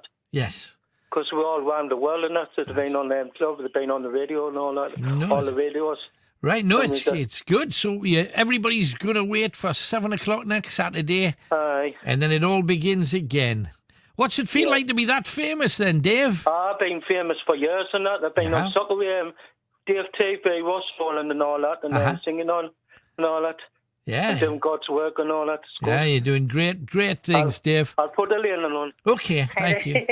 Yeah, so it's great. We're singing every Sunday at 4 o'clock in Sunderland, outside my garden in Grindon, Sunderland, and we were singing there today, 4 o'clock on the Sundays. It's been advertised in the paper as well. And we're just singing to make people happy through the lockdown. I've had loads of people contacting, saying they were so depressed, so sad, even some suicidal, and they were so happy. We just made them laugh. We've cheered them up and took away their depression. Just the happy songs we're singing. We're all laughing and dancing, and it's like everyone's just so happy with it. We're just cheered up. There were people laughing for days on end when the speaker fell on his head. It was so funny, and I mean I laughed for like 2 days solid. Even I did. Every time I watched it, I was like in hysterics laughing. It could have killed him. The speaker falling on his head. I know. I was wishing it fell on my head instead. I worried about him, but I just had to try that professional, keep singing. But yeah, I know. So now if we use those big speakers, I make sure that wobbly speaker is next to me instead. So next time it'll be my head. I make sure that the speaker is not so high goes next to him. I need new speaker stands. I think so. Hey, but we'll be watching. We'll be watching for 7 o'clock next Saturday. Yeah, he wants to hear a small clip of the song of that. Go on. Okay. Do you want a little clip of it? Yeah, go on. Why not?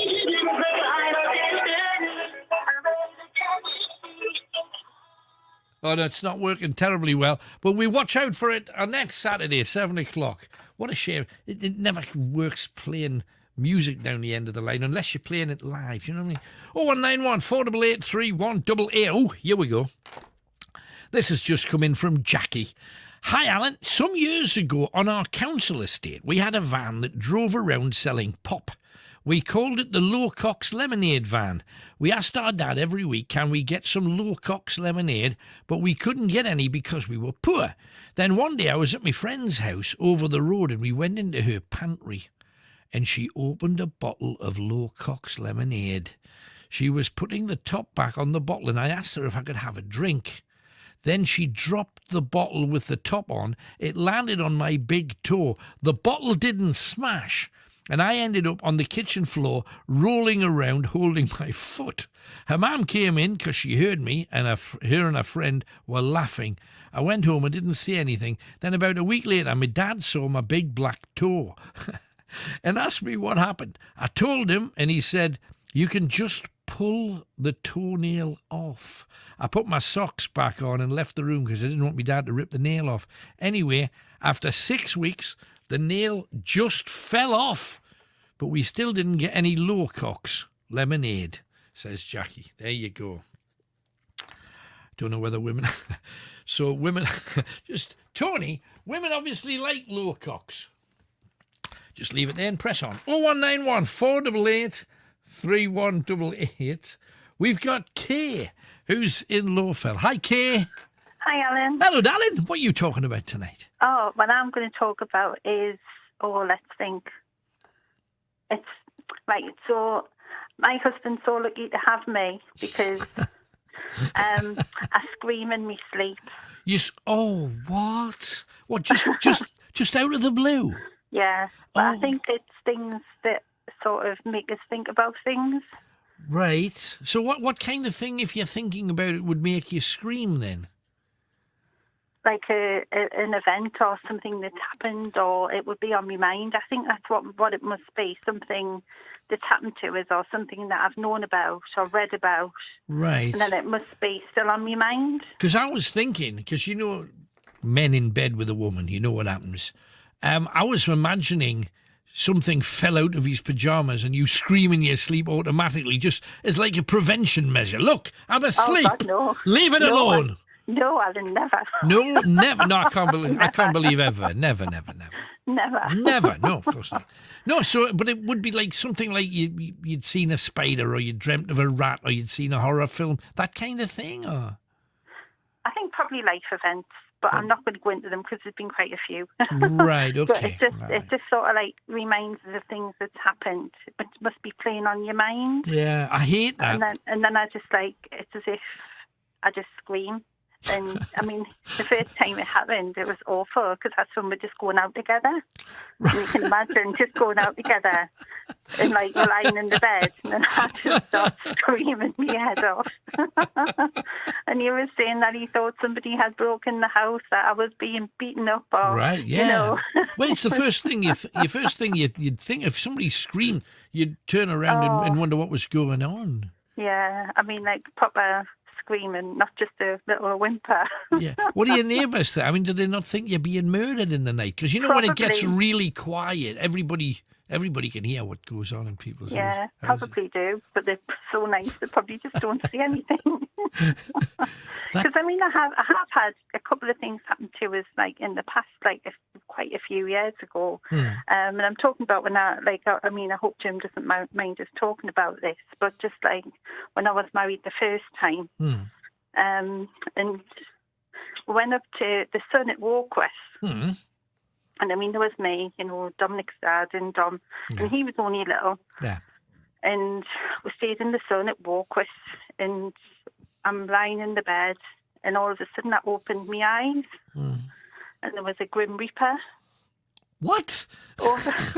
No, honestly. I saw.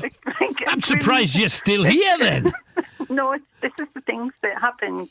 And like I seen like it was a Grim Reaper, and it was as if it was over me, and his hands were going around my neck. Right. Well, I absolutely screamed the place down. No, you It's like the Ben never woke up. I'm just picturing the Grim Reaper saying, "What did you marry this one for? He's not the right one." Giving you a bit of a shake. You know, but I mean, it's like, yeah, sometimes I feel silly because... Well, it's irrational, but it's so... Like, I bet it's so real in your dream, though. It must be really vivid. Totally. And I just absolutely screamed the place down. And then there was another time when we stayed in the Grand Hotel Bali. Right. Now, I think leading up to that one, my boy was still only little. And there was somebody had done a charcoal painting of him, like drawing. Right, yeah. And looking at the drawing, you would see that it was him. Only they'd put a gold earring in it. To make him look Spanish. and to me, and I think that must have been on my mind because it's like I woke up that night screaming, and then. Well, but what's to scream about an earring? I don't. The Grim Reaper, fair dues. I got a feeling that somebody was watching me. Right. And how could they do that charcoal drawing of him if they hadn't been watching me? Oh, right, okay. So that panicked us. But when I did wake up that night doing that, I saw a vision of like this Spanish guy. And then there was my mum standing next to him. Right.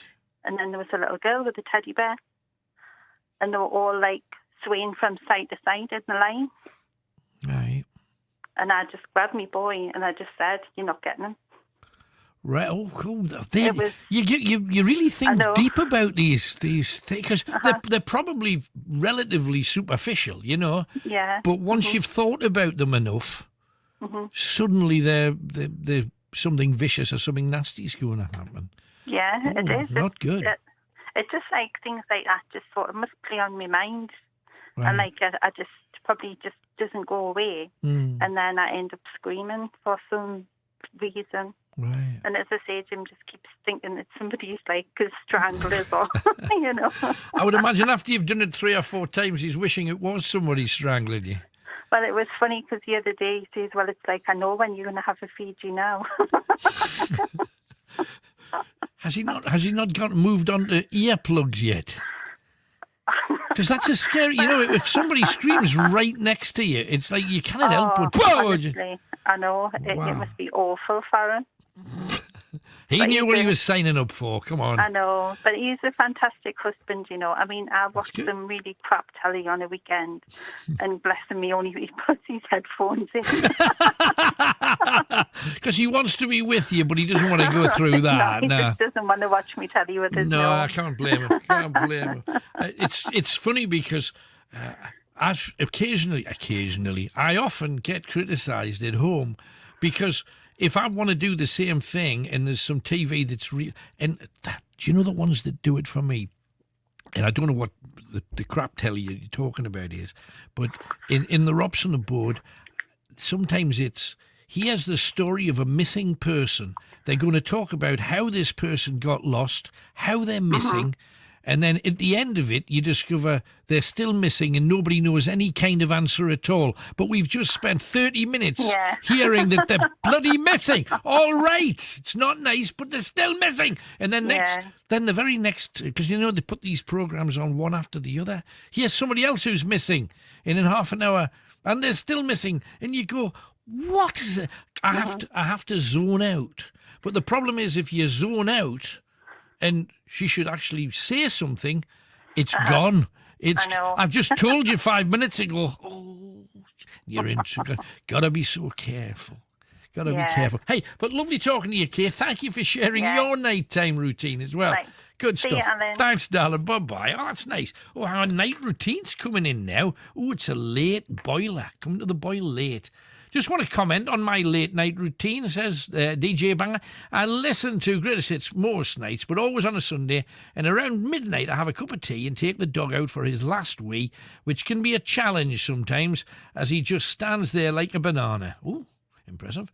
Also, if there are any spiders in the house, the dog eats them. Oh, yeah, my cats, when I had them, had a particular love for eating those big moths, you know, the ones with the furry bellies, but when they ate them, it sounded like they were eating a bag of crisps. It was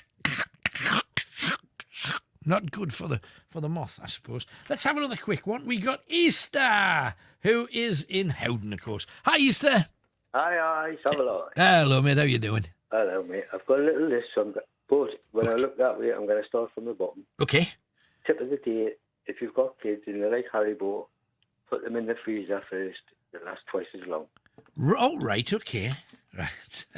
Tell them not to bite them, though, because they smash their teeth. Right. Wait till they thaw out. Fair enough. Aldi's got pineapples for 50p. I don't even know how you can grow a pineapple for 50p, because they're usually like pounds, aren't they? Pineapples. Yes. And when you look on Facebook at a pineapple video, there's a bloke where he snaps the top off, yeah, bangs it on the floor, rolls it this way 5 times, that way 4 times, this way 6 times, bangs it on the floor again, and then you know the little spiky things that come off the side? Yeah. He pulls them out like a lolly. Oh, wow, that sounds great. And if you've got kids, for 50p, it's worth it. Give that a go. Watch it on YouTube first. Learn how to do it. Either YouTube or Facebook. Right. Put in your video thing. Yeah. Pineapple eating, and this bloke does it. He taps it, wraps it, does this, does that, and then it's a miracle, like. Yeah. It's worth 50p, I tell you now. No, it's definitely worth a go. Well said. Right.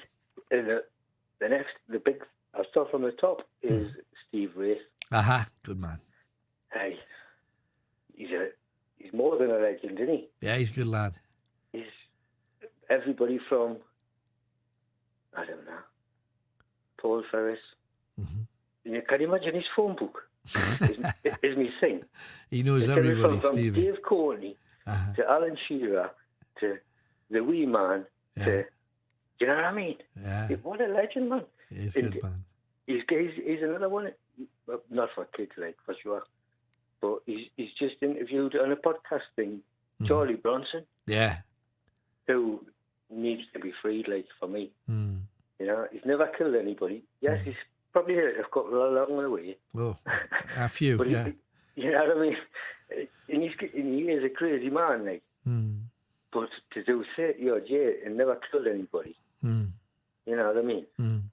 And I think when you watch his podcast, he's funny, like, and he doesn't suffer fools gladly, like. That's his main fault, like. Yeah, no, he's solid, is Steve. No question about it. You know what I mean? Yeah. It's a good watch if you watch that, like. Yeah, good. For sure. And I kind of big Steve up enough. Yeah, he's good. Not just on the criminal side of it. I think his football thing is the bigger than his. Oh yeah, he's the man for. Do you know what I mean? He's the man. I'm sure there's a football thing somewhere in the town beside the metro somewhere. Mm-hmm. Yes. That's how much I know about football. Yeah. That was I think good. There's one up by the Haymarket somewhere, isn't there? Yes, absolutely. Big one.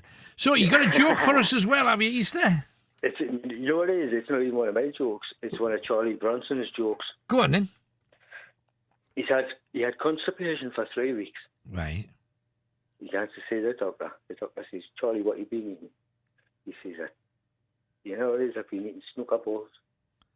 He says, "What do you mean you've been eating?" He says, "I've never had a poo for 3 weeks." Right. He says, "Well, what did you have for your breakfast yesterday?" He says, "I had bacon, sausage, egg, mushrooms, a green, a blue and a brown." He says, "Really?" He says, "What did you have for your tea?" He says, "A blue, a black, fish and chips, 2 reds, and a yellow." He says, "Well, what did you have the next day?" He says, "I had porridge, bacon on toast, and fried egg,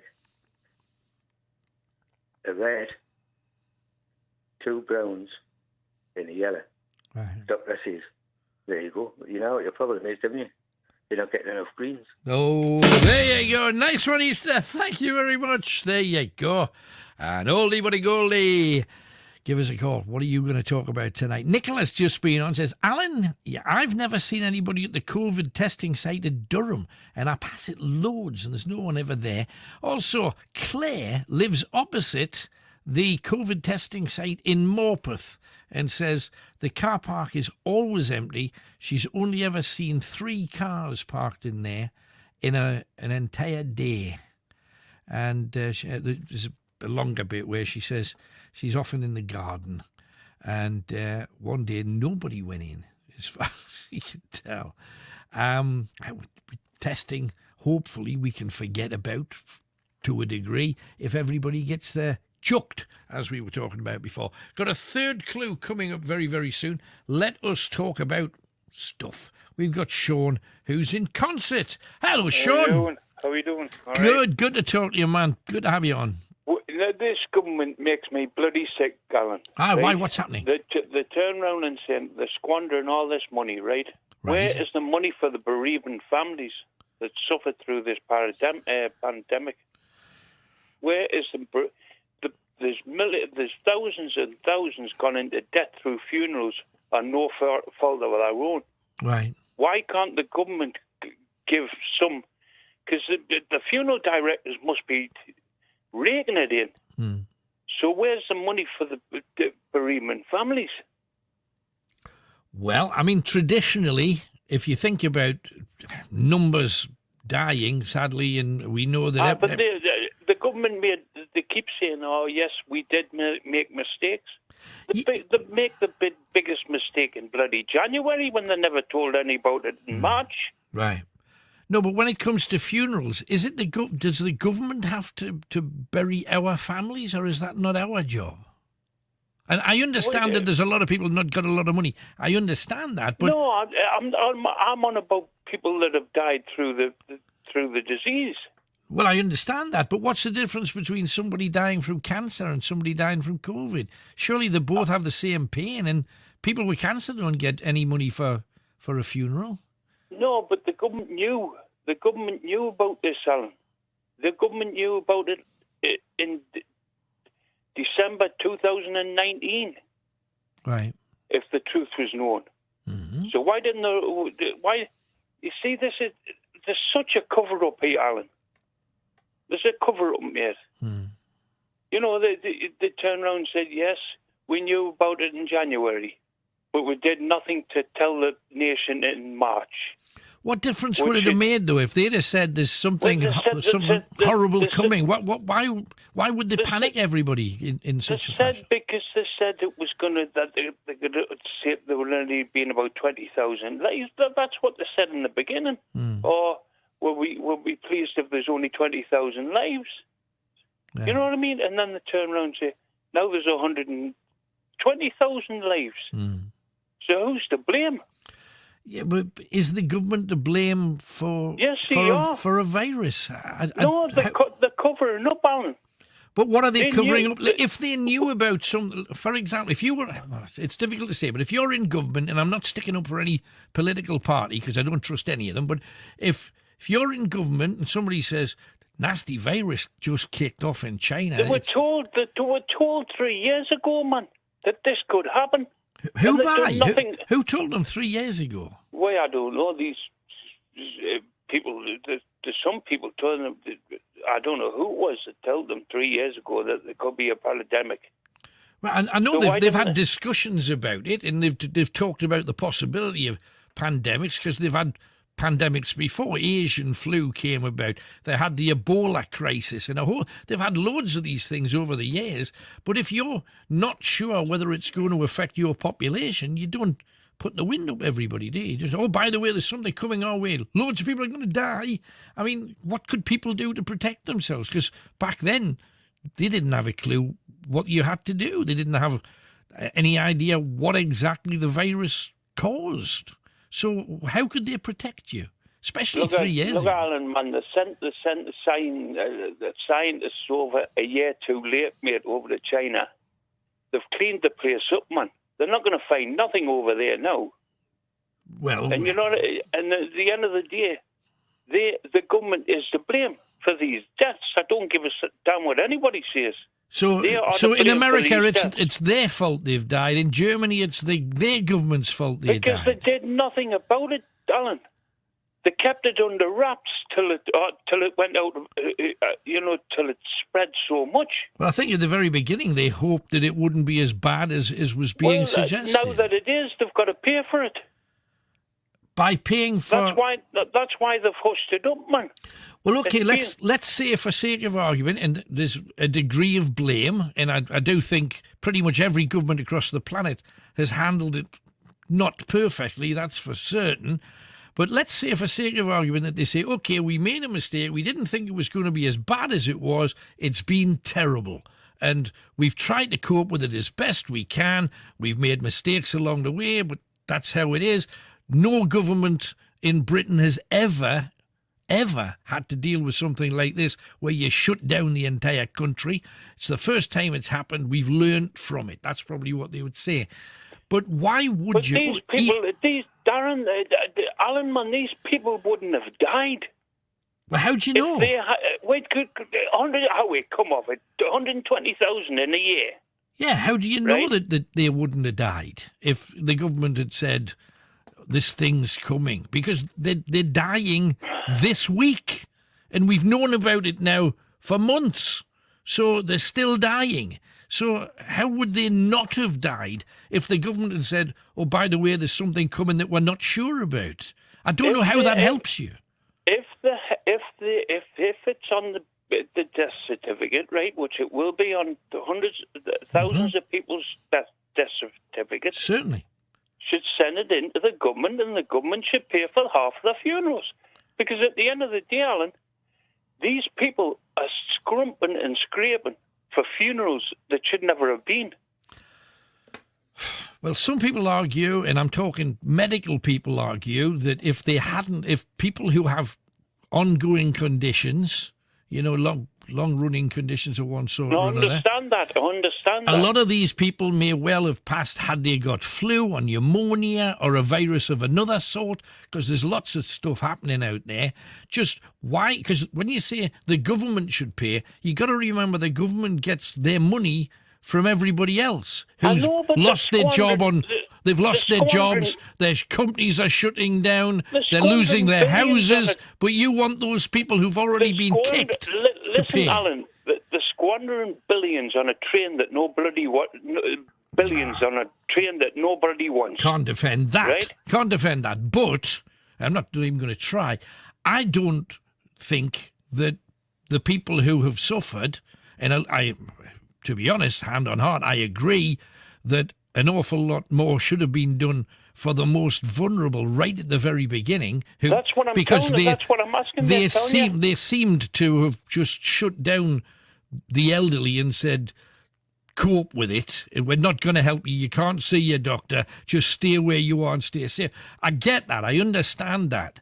And I don't wish any hardship for people that have lost members of their family at all.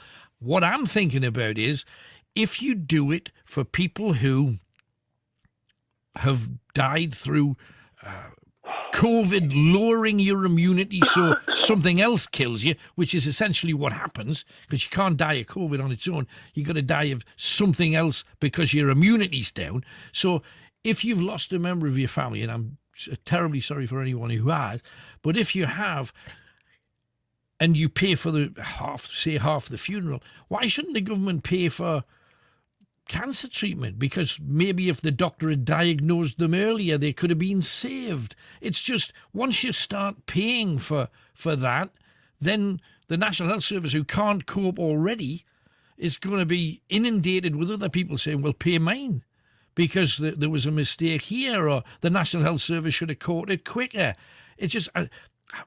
I understand where you're coming from. Suddenly, but if you have to pay for it, imagine, and we're talking 120,000 deaths. That's what the government's claiming. A couple of 100 million. What's a couple of 100 million when they're squandered on PPE?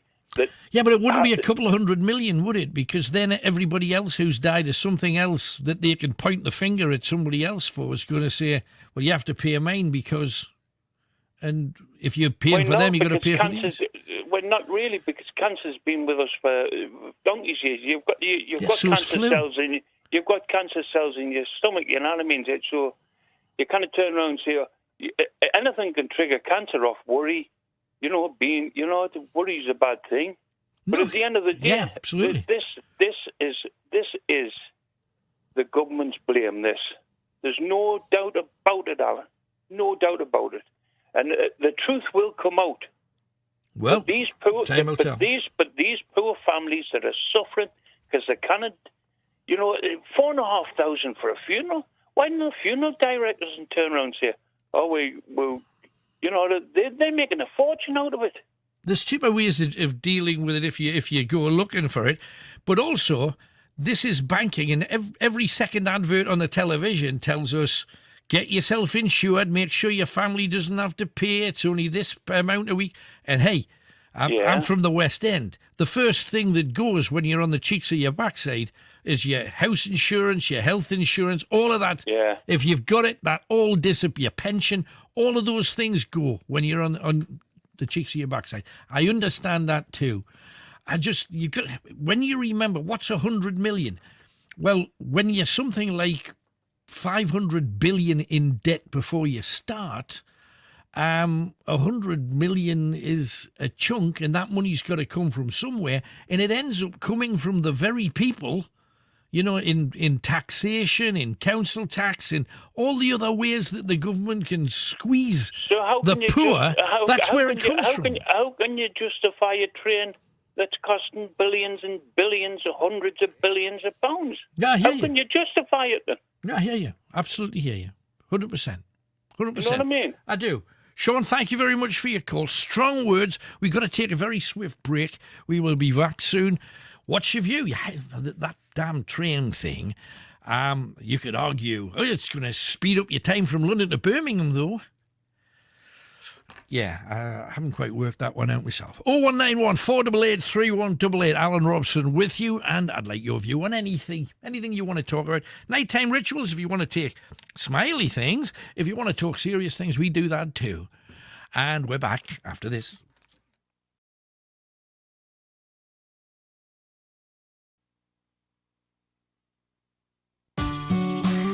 Call Alan Robson's Night Owls now. 0191 488 3188. This is real life conversation with the voice of the North. Greatest Hits Radio.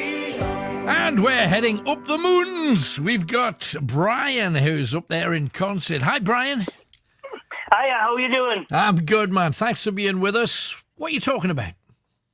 Well, you mentioned the story about the cat. Yeah. Yeah, well, I think I beat you. Oh, go on then.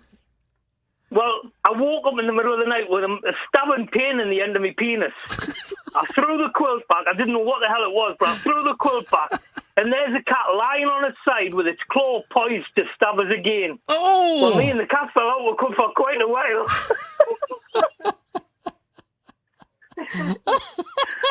Honestly, why was it? I couldn't believe what he was doing. His claw was out and he was ready just to do it again. I'm like, you what? What? I mean, I don't know. I don't think I'd upset it. Right. I mean, had you been twitching at it? I mean, you like teasing it like a toy? No, not really, no. Could he have thought, just maybe he thought it was a sleeping mouse? Maybe shy. I would like to say it was an overgrown rat, but you won't believe that, will you? I thought you were going to go ferret even, but no, not when you're asleep. No, like a little little hamster. Honest, So I it's really under don't the know. quilt though, with one of. He was lying underneath the quilt, and he was ready. Because they do the that quilt thing. Back thinking, what the hell is that? But when they're annoyed or when it suits them, they flash those claws almost like you would flash a knife, in the 50s. That's exactly what it was like. A cartoon, when they flash their claws. Yeah. In a cartoon. That's exactly what it was like.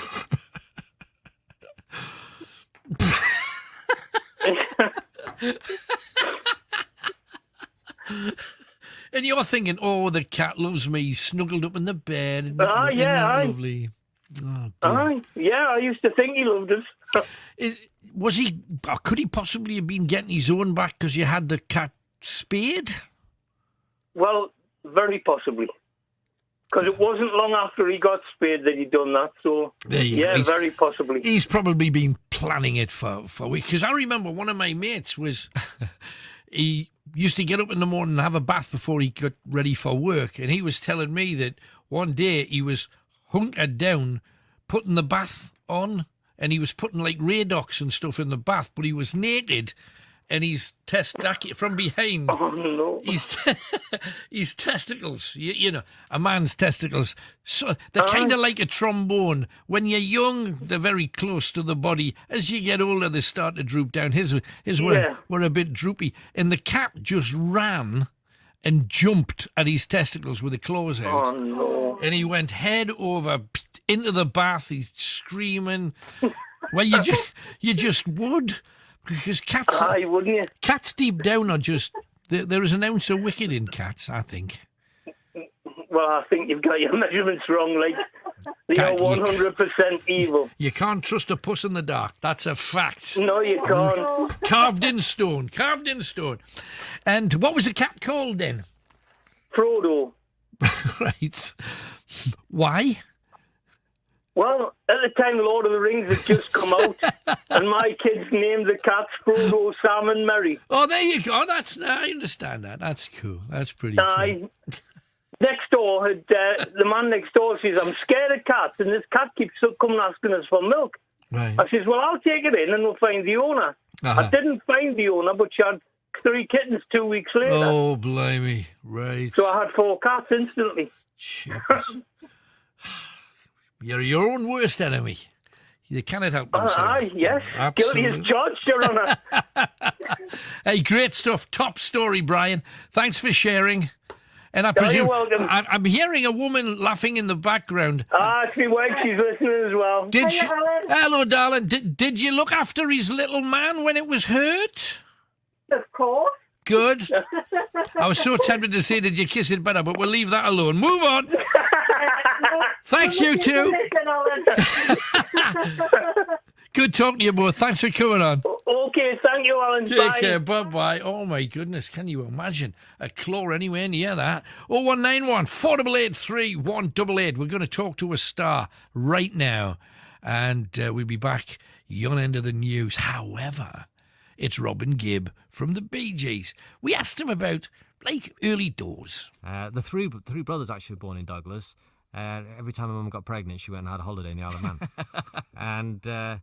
And that's where we were brought up for the first few years of our lives. Then we went to Manchester. Right. And then a few years there. Then emigrated to Australia, a few years there, and came back to England again. So a bit of a split childhood. What was it like? Was it fun travelling around?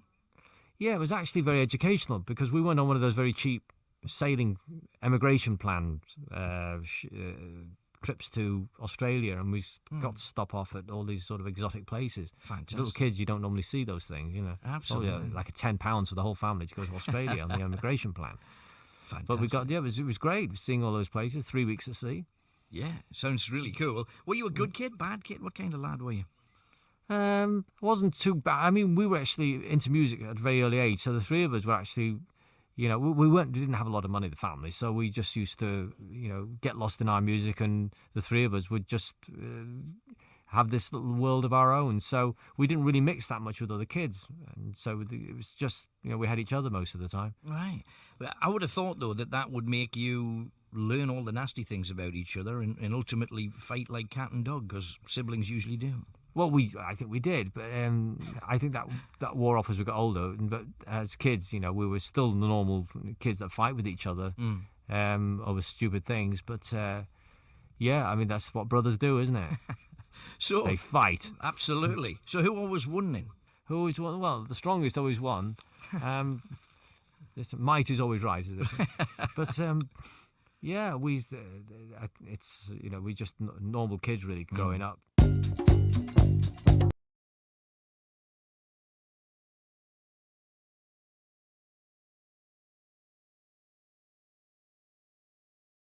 Joe Biden. In sport, Liverpool have ended their 4-match losing run in the Premier League with a 2-0 win at bottom side Sheffield United. Manchester United played out a goalless draw at Chelsea. The visitors felt they should have been awarded a penalty for handball against Callum Hudson-Odoi, but it was dismissed by the referee. United boss Ole Gunnar Solskjaer felt that was the wrong decision. Especially when they stop it and he walks across and can watch it.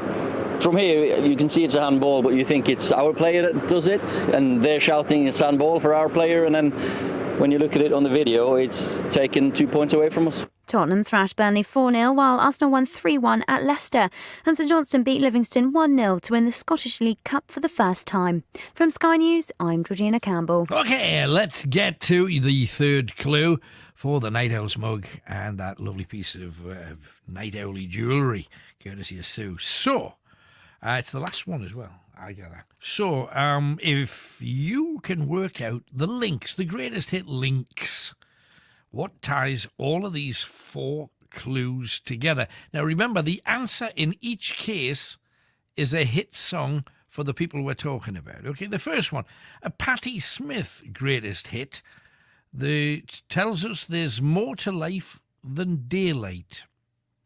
Second clue, why Manfred Mann's Earth Band wore sunglasses. The answer is the name of one of their hits. Why Manfred Mann's Earth Band wore sunglasses. The third clue, the Pointer Sisters warmed their hands on it. And the answer is one of their songs. The Pointer Sisters warmed their hands on it. 3 clues down, 1 more clue to come, and you'll have that in the next 20 minutes or so. Meanwhile, we talk to Alison, who's back from Anfield Plain. Hello, Alison. Hi there, Alan. How are you doing? I'm good, thank you kindly, and thanks for ringing in again. What are you on about tonight? Can't get rid of me. Well, it was when you put the post on Facebook about the kind of bedtime rituals and things that happen during the night. Yeah. So I'll tell you about the ritual first. I've got a bit of a thing that this all happened during lockdown. Right. Everybody kind of goes on about not spending time with their partners and that. Our lockdown was amazing, and I loved spending time. And we've kind of developed these things because my husband's normally away a lot. Right. Well, he hasn't been away for a year, so we've spent the most time we've ever spent together. Yeah, now this is either a good or a bad thing. It seems it's been a really good thing for you guys. It's been fantastic for us. It's been like a gift. Wow. I always say that. It's like everybody else is like, ooh, I want to kill them and I want to do that. We live at the beginning. It was a little bit dodgy. Yeah. We kind of had to find our ground, but he's gone back to work. He's just started a new job, and it's awful. We hate being apart. Right. Oh, that's sweet. But the bedtime routine, we kind of started because apart from a Sunday. Yeah. Because I come on to talk to you. Good lass. I have a bath, and while just as I'm getting out of the bath, he comes up and brings me a mug of hot milk. Right, lovely. And I get into bed and I have a lovely, probably about a 20, 30 minute foot rub. Whoa! Does reflexology and massage and everything. What have you got over this man? How is this power that you have over him? I don't know what's happened to him. Wow. He never used to do it before. And now it's like he wants to pamper me and just do nice things. And it honestly, that's come out of us spending all the time together. Wow. Now, what does he get back from this? I mean, is there anything you rub for him? I would be telling.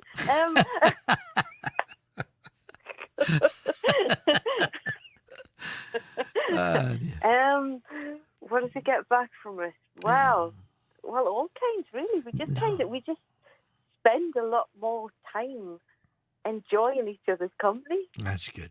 That's the best it could be, really. That is the best. Yeah, so it's been quite good. It's generally worked out very well. Mm. So that's the thing. But then there was a story about what happened, and it's going back to my ex-husband, which is a different story. Yeah. But bless him, he's not with us anymore, and he was one of your biggest fans, so he wouldn't mind me talking about this at all. Right. We were lying in bed one night, and we were just going to bed as normal. I'd just had my daughter; she was about 4 weeks old. Right. And we're lying in bed, and he turns over to me and says, "Stop spitting at me." And I'm like, look, I said, I'm not. And he's like, you keep spitting on me. I'm really not. So we lie there a bit longer, and again he shoots up and he sits up and he's like, you keep spitting on me. And I'm like, I really don't. So lie there a bit longer, and then I felt something hit me as well, and I was like, oh, you're doing it back now. So we ended up lying there having this huge row about spitting on each other, and then all of a sudden we hear a crack, and kind of I jump up to switch the light on, and as I jump up to switch the light on, he jumps up as well. I grab my daughter out of the cot, and the whole of the bedroom ceiling falls on top of the bed. Oh, what? Well, like a leak in the roof? It has been a slow leak in the roof, and it has built up in the roof. Oh, not good. And literally the whole roof just fell in the bedroom. And we were just kind of stood there, top of the stairs. I was holding a baby, both starkers. Like, the roof had just fell in. And I was going to say, a bit more than spit, that, isn't it? Blimey, that's scary as hell. The thing is, at that time of night as well, it's then, well, who do you ring now? What can you do? Can you get a... And then, how easy is it to get a 24-hour plumber? Cheapest. And then you got to get your... It wasn't a leak. It was coming through. It was the rain. Oh. There was a hole in the roof. So then you've got, so it's buckets and buckets till the morning, and then get somebody out to try and fix your slates, then a plasterer and a joiner to sort your ceiling out. What a clot. We actually ended up, because at the time, I'm going back nearly 30 years here. We were in a council house. Right. We actually ended up with a new house because of it. Right. Oh, so some good came out of it anyway. There you go. Yeah, because we were in a 2-bedroom, and we ended up getting a 3-bedroom because of that. Yeah, it worked out well. But it was quite funny because we'd had a car accident. My mum had moved next door, literally, so we could look after her. Our ceiling fell in, and we moved away. Wow. So that was quite funny. But loads of different things happening during the night. We also had another night when we were lying in bed. Yeah. And I said, oh, there's a spider on the ceiling, because I'm terrified, absolutely terrified. Yeah. And he wasn't. He was just like, oh, get up, I'll just get a hold of it. And this spider, honestly, it was huge. Put his hand up on the ceiling, but instead of getting a hold of it in his hand, it ran down his arm, down his body, and down onto me. Oh.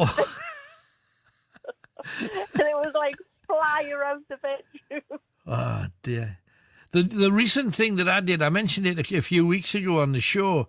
It was one of my jobs, because it's a man's job, clean the plug holes, right? I'm plug holes, get the hair out of the bath one, and all, I'm the plug. That's what I do for my husband. I do all that. Really? Oh no, that's a man's job. Plug holes that's a man's issue. And the kitchen one had some bits of vegetable in there because they'd been cooking a dinner, and there was a little bit of black. Now I think bit of mushroom maybe, possible. When I tried to pick it up, the legs appeared. And it was a really big spider. And it was, you do that inadvertent girl, and no disrespect to women, but the man suddenly realises he's got a lady's bits and bobs instead of a man's, and he does that. He does it, and there's no way that can be either macho or sexy at any level. Then you put the tap on full, saying, get it down, get it down, get it down. Let it wash away. Don't want that coming back up again. Horrible. Oh, so you just put it out? No. If a spider offends, it becomes spider juice. It's the law. Oh, and mind you, awesome. if you kill a spider on a ceiling, the mark will last forever. I don't know what spider juice is made of, but I get a tissue and I'll go, and it'll swim in the toilet. It has a chance. Channel swim. You got a chance. You might get down to the sewer and be able to jump on something, but that's as near as it goes.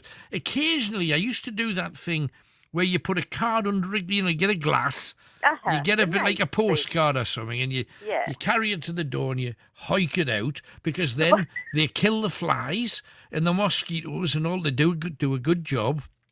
It's just, if they come in, no, not allowed. You're supposed to place them down nicely. Oh, no, hike. No, hike. You hike.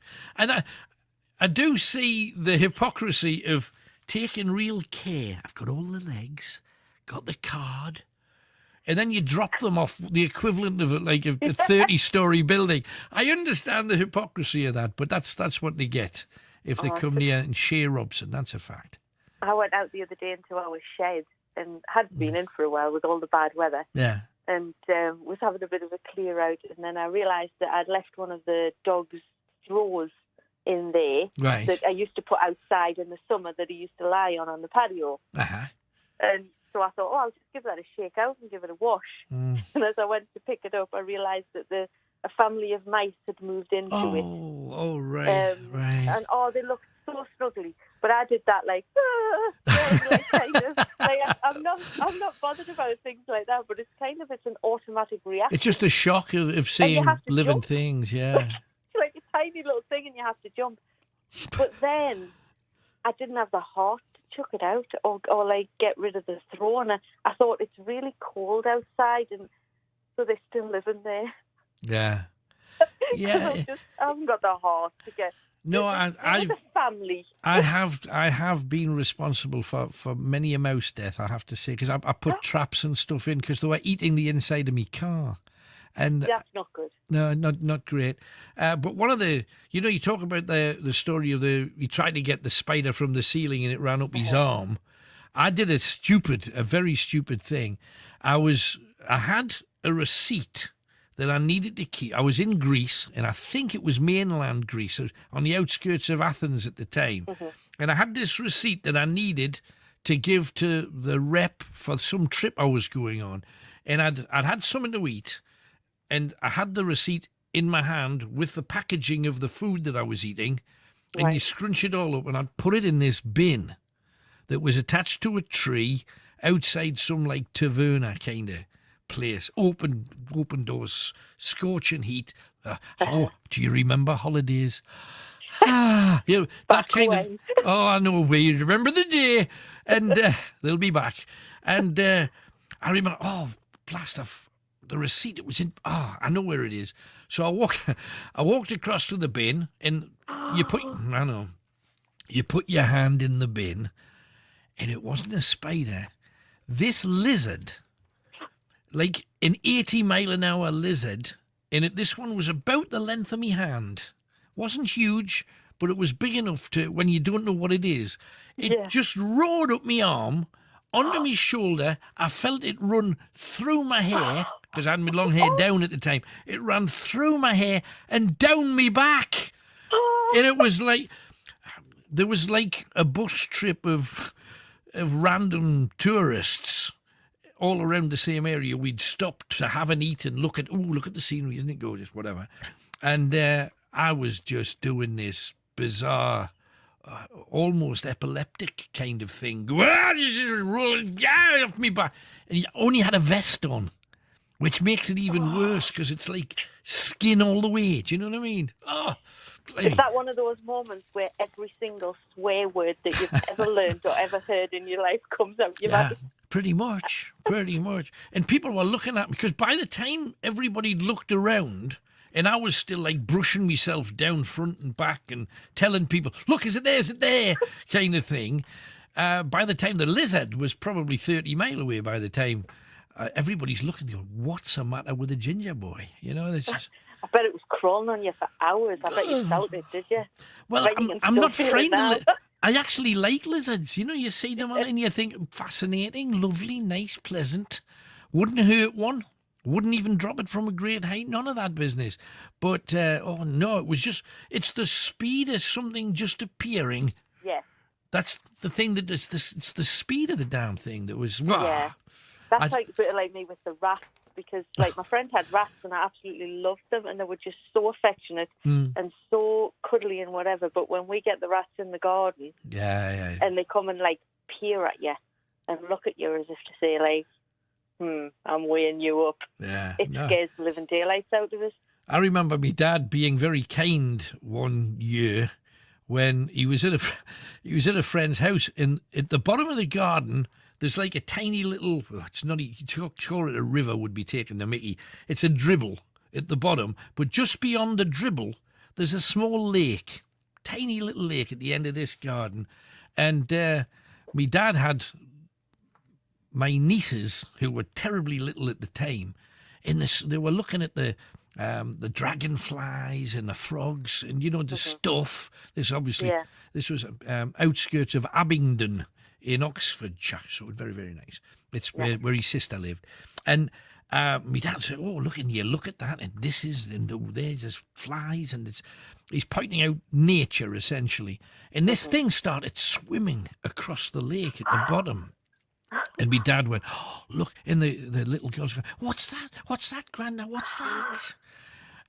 And my dad said, "It's an otter." Oh. And I went, "Oh, wow, it's an otter." And, of course, it climbed out the other side. It was the biggest rat you have ever seen in your life. He just didn't want to say to the bairns, "Run! It's a rat! The Black Death! We're all going to die!"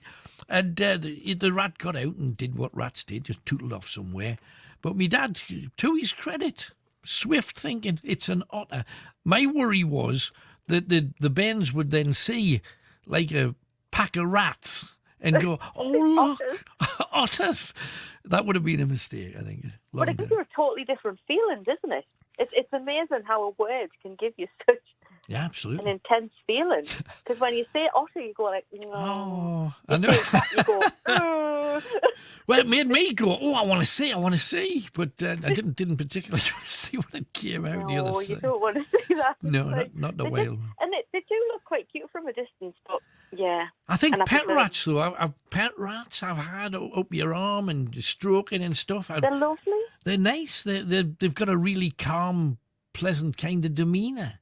It's just every now and then you hear, but they did wipe out like 2/3 of the population of Europe back in the day. That kind of goes against them. And also... Kind of sounds familiar, doesn't it? It does a bit. But the wild ones have always been, they actually have been known to go for people, and if you corner one, they can be nasty pasties. I was told as a child, you never corner a rat, because it's not that they're trying to, like, bite you, they're just trying to get away. But they can only jump so high. Yeah. So it was kind of said that they go for your throat, but it's not, they're just trying to get past you. But that has lived with me. Yeah, if a rat jumps towards your head at any level, that's enough to get you out the road quick, isn't it, really? And the ones that were running around outside our house were quite sizable. They were like small cats. Yeah, well, yeah, you can get whoppers, no question. I wouldn't like to back one of them into a corner. No, I don't think so. And again, back in the old days, according to a family source, I know you're Anfield Plain, so you probably don't know, but from Newcastle there's a coast road. It's very famous. It's called the Coast Road, coincidentally. Yeah, I know, yeah. And it goes past a place that used to be the WD&HO Wills factory. Yes, yeah. Cigarettes it used to make. The biggest cigarette place in the northeast. It used to be. And apparently during World War II, it was being used for other things, war effort, and one of the sides of it was badly bombed flat. And the bomb went all the way down through the foundations into the cellars, and apparently over 4,000 rats came out of the they weren't in the factory, they were in the chambers underneath the factory, and they came out and went across the road, and cars were driving over, hundreds of them at a time, and they never stopped. They just kept going across the road and into the countryside, presumably until they found their next home. But the thought of 4,000 rats anywhere, and it doesn't matter what the reason is, you don't want to be anywhere near that kind of number. Oh, no, I can't even. I want to dream about. Talk about things happening during the night. I bet that's just these people all over the northeast now having nightmares.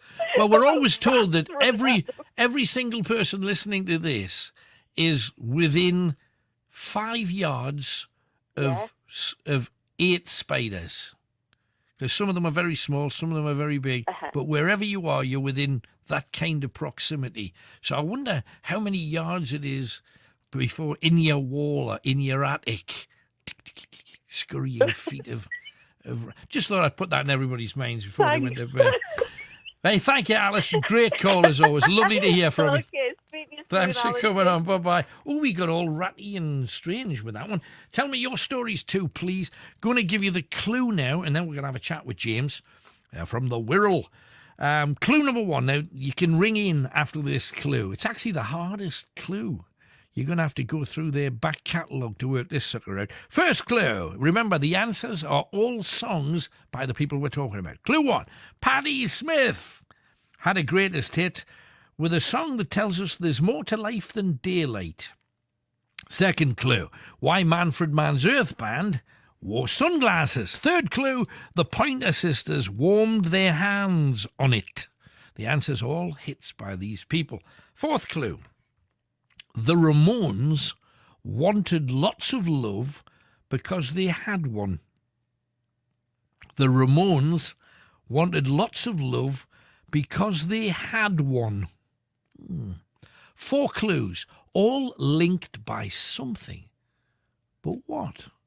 0191 488 3188. Give Chris a call right now. 0191 488 3188. What links those 4 answers together? If you can do it, give Chris a ring and he will sort you out good and proper, and we will ring one of you back digitally, a choice the computer makes, and hopefully it'll be you. We've got James from the Wirral. Hello, James. Hello, Alan. How are things? Hello, good to hear from you. What are you talking about tonight? Yeah. Well, before I carry on, I'll tell you, it reminds me about spiders and stuff. My mum was terrified of spiders. Right. It didn't bother me. I mean, I actually have reasonable vision these days, but I'm partially sighted. Right. But I could still get rid of the spider for her. But my mum was absolutely terrified of them. When I was at the blind school I used to go to, it reminded me when I was standing outside the head teacher's office talking to him one evening, and on the wall, on the far side of his office, there was a Daddy Longlegs on the wall. So they can be everywhere.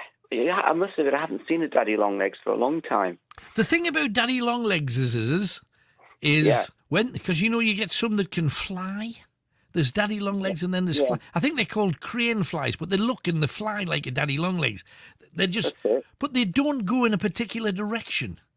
You don't know where they're heading because they're going from side to side and up and down, and they just appear out of nowhere. Absolutely. They're just there one minute and not the next. But they don't seem to have any purpose. You know, it's not like I'm going from A to B. They could be anywhere and they'll land on you. Oh no, not. And it didn't. When I saw this Daddy Longlegs, the head teacher wasn't bothered about it. You know. Right. He said, it doesn't matter. It's just been there for ages. I said, well, yeah, I spotted it. And he said, oh, yes, you're right. Yeah, but you know yourself, if you're a teacher and there's a Daddy Longlegs on the wall, everybody's watching the Daddy Longlegs. Nobody's taking in anything you're saying as a teacher. That's not going to happen, is it? Yeah, it wasn't in one of the classrooms. It was his office. Oh, his office, right, okay. Yeah. I just suddenly remembered about it. I'd completely forgotten about that. Right. Right. So, a couple of points before I go on to the comedy thing and then a joke to finish. Right. I was saying about the updates on the virus. We're getting somewhere. Luckily, 20 million now out of that's nearly 40% of adults, which is good. But so if they can change the variant, if they need to, then it'll take them a few months, not years. So hopefully we'll get on top of it. So with a bit of luck, but I think we're starting to beat it. Apparently parts of this area is still going up. Right. Cases, that's the worry, really, because nobody wants. We've heard this route out, and we've heard various promises saying we're not turning back. This is what we're going to do. And then we hear today that, oh, hang on, there's the Brazilian variants arrived. And Gloucestershire, and you think, oh, come on, we don't want anything to change the direction, if you know what I mean. Yeah, and there's 3 in Scotland as well, so don't know about but it's a bit worrying. But luckily, I mean, I've been okay, luckily, thank goodness. I haven't picked anything up. I've been fine. thank goodness. So that's that one. And I was going to, the night that I originally rang up with a week you were asking about comedy classics. Yeah. That's how far back it was. Mine, there's about 4 of them. The 2 Ronnies was my favourite sketch of theirs was the Rook Restaurant from 1975. Well, I don't remember it. What was that about? One of them, they had this restaurant that the menu was called the Rook. The menu was shaped like a rook. It was printed on a rook shaped piece of paper. Right. Boiled rook, braised rook, or whatever, roast rook, whatever you want. Said, it's ice cream surprise. What sort of ice cream is this? Rook and raspberry ripple. And then they went through all the items on the menu, and then they chose what they wanted on the menu. He went away, came back, and said, "Sorry, rook's off." Excellent. There wasn't anything available. That was the joke. Gotcha. Was that one. On the Vicar of Dibley, the puzzle, the jumping in the puzzle one, that was one of them. When she just disappeared in the hole, that was hilarious. The 2004 Christmas special, the real Archbishop of Canterbury is the day, and I can't remember his name. He appeared in the programme. Right. And Geraldine Granger, she went inside a chocolate fountain, came out covered in chocolate. Right. It was absolutely hilarious. And luckily, my mum and dad were still alive when we saw it, and they really enjoyed. Yeah, it was on UK Gold about 8 years later, but not at Christmas. And it was so hilarious. You couldn't stop laughing. It was brilliant. We need more of that in this time as well. Yeah, we really do. Another program I like was Faulty Towers, but not a specific episode. They're all good. They're all classics. And do you know that was actually based on a real hotel in Torquay that did get run like that. Right, I can believe it. And the other program I liked, which you don't see much of these days, Alas Smith and Jones. There was an incident. There was I don't know how the BBC got away with this. But on one particular episode, a huge lorry pulled up right in front of the camera, and it had an MFI logo. Do you remember MFI? Yeah, of course. Yeah. Right. Well, and they used to have to buy all the stuff and put it together yourself and stuff like that. Well, this MFI lorry appeared in front of the camera on Last Smith and Jones. But one of them was driving, the other was a passenger. They got out, then the lorry fell to pieces. Oh, they're brilliant. Yeah. I'd only seen it once. I thought it was absolutely brilliant. You know? That is good. You have to. It's comedy is brilliant, but you don't see much of it now.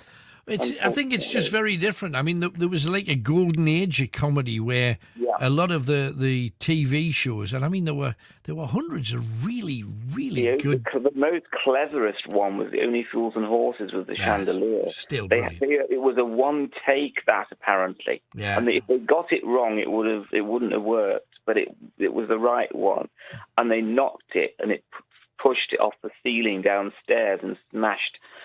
That was good. No. That incident was good. No, you can't knock Only Fools and Horses. Oh, absolutely. We need to take a quick break, but thank you, James. Yeah, before you go, a joke for you. Oh, come on then. Let's I was going to give you a joke, wasn't I? Yeah. Which country singer is a favourite? I only made this one up today. Okay. Which country singer is a favourite with people who enjoy eating nuts?